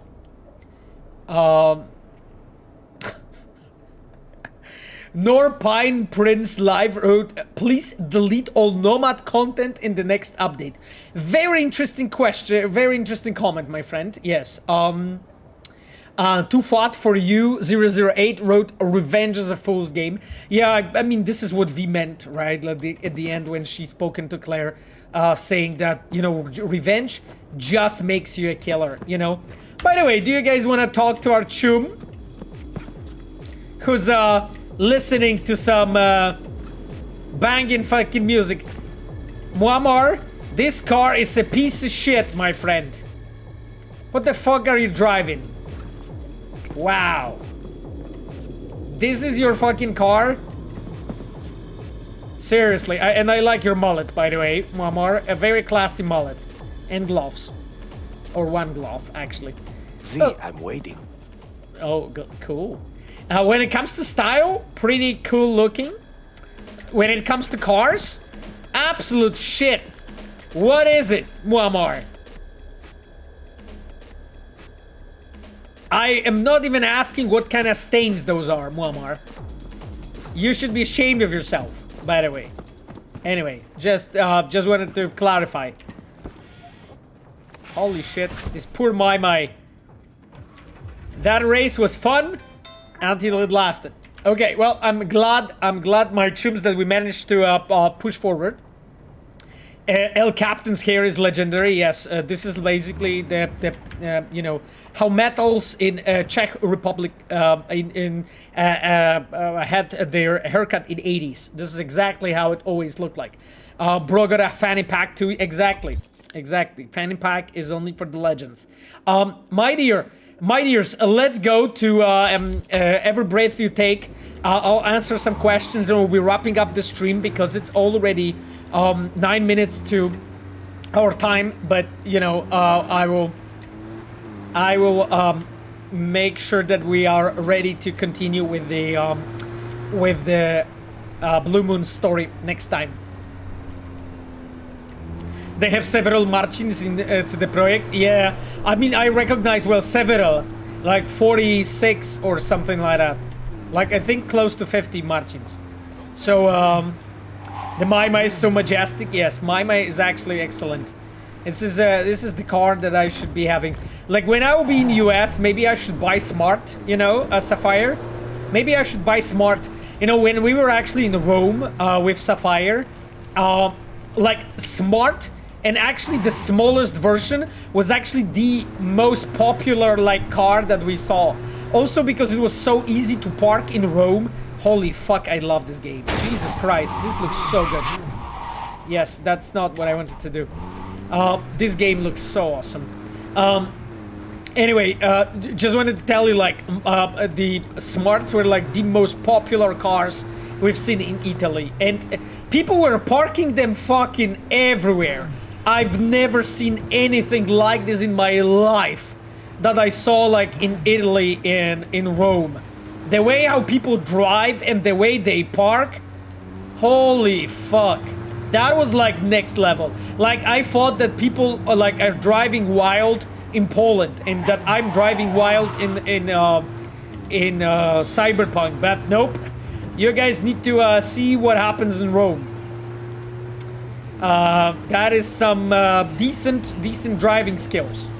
And really orderly, organized traffic. It looks fucking okay, Pavel. Yeah, I mean, I know, TC James. That's literally how it looks. Go to Spain if you want to witness the most horrendous driving. I mean, I've been to Spain, and I have to say, Rome and Italy still takes the first seat. Spain was out there, but Rome was definitely putting up a fight.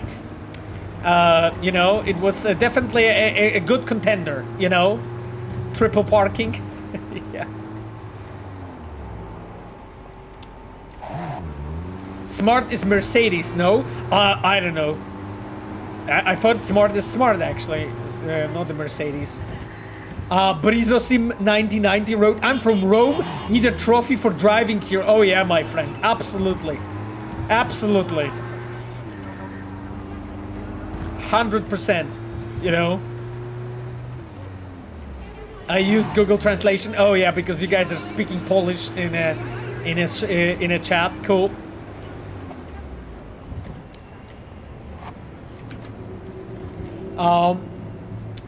Ever since the Edge Runners update and of course the show Cyberpunk recently became so realistic, it's amazing tune. I'm glad you guys are thinking so. Okay then, let's continue our driving endeavor.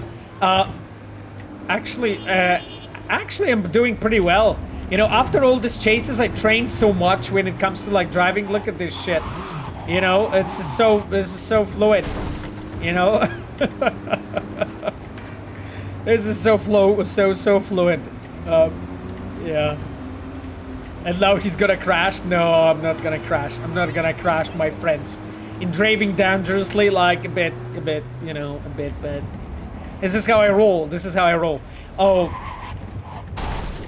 By the way, just the road structure in Night City is so amazing. Fucking hell. Like the density of the city, you know, that the roads go over and you know, under and over. It's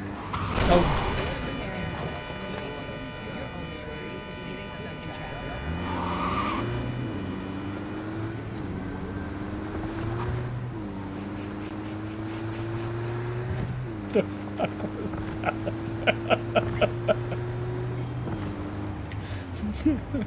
I'm sorry.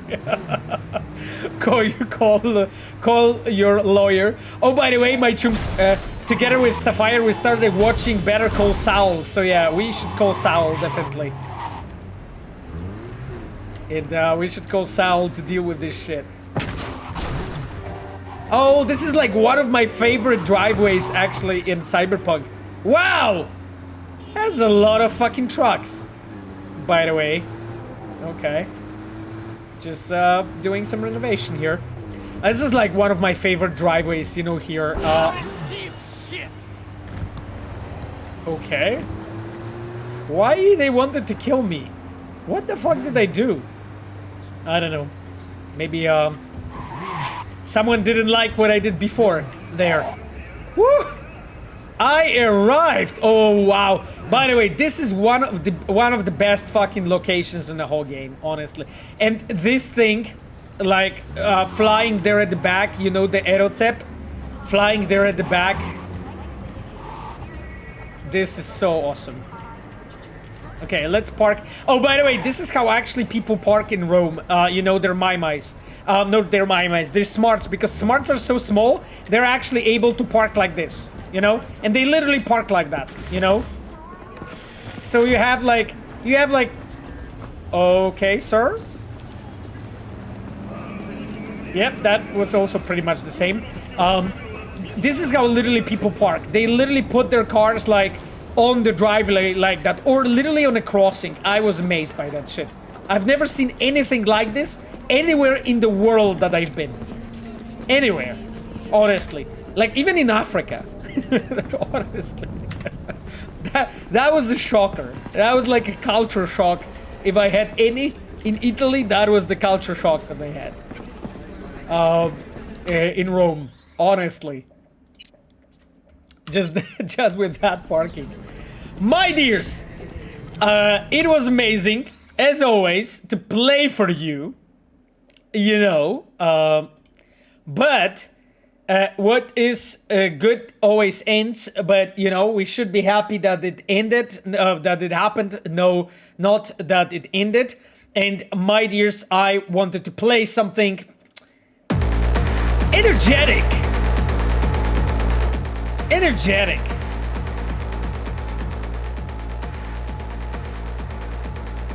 So, thank you so much, my dears, for the stream. Sorry for all the questions I didn't manage to answer.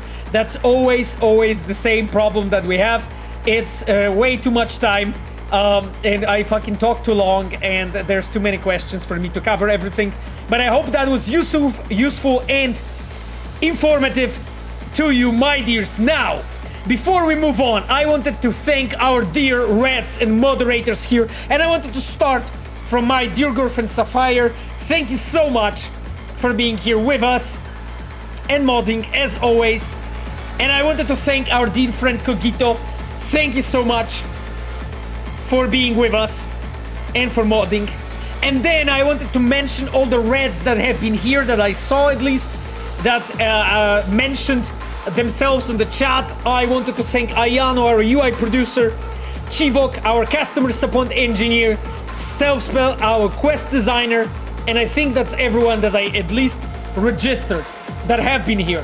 Thank you so much, my dears, and we are going to see each other in 1 week from now when we are going to continue playing the game, this time hopefully less talking, more playing.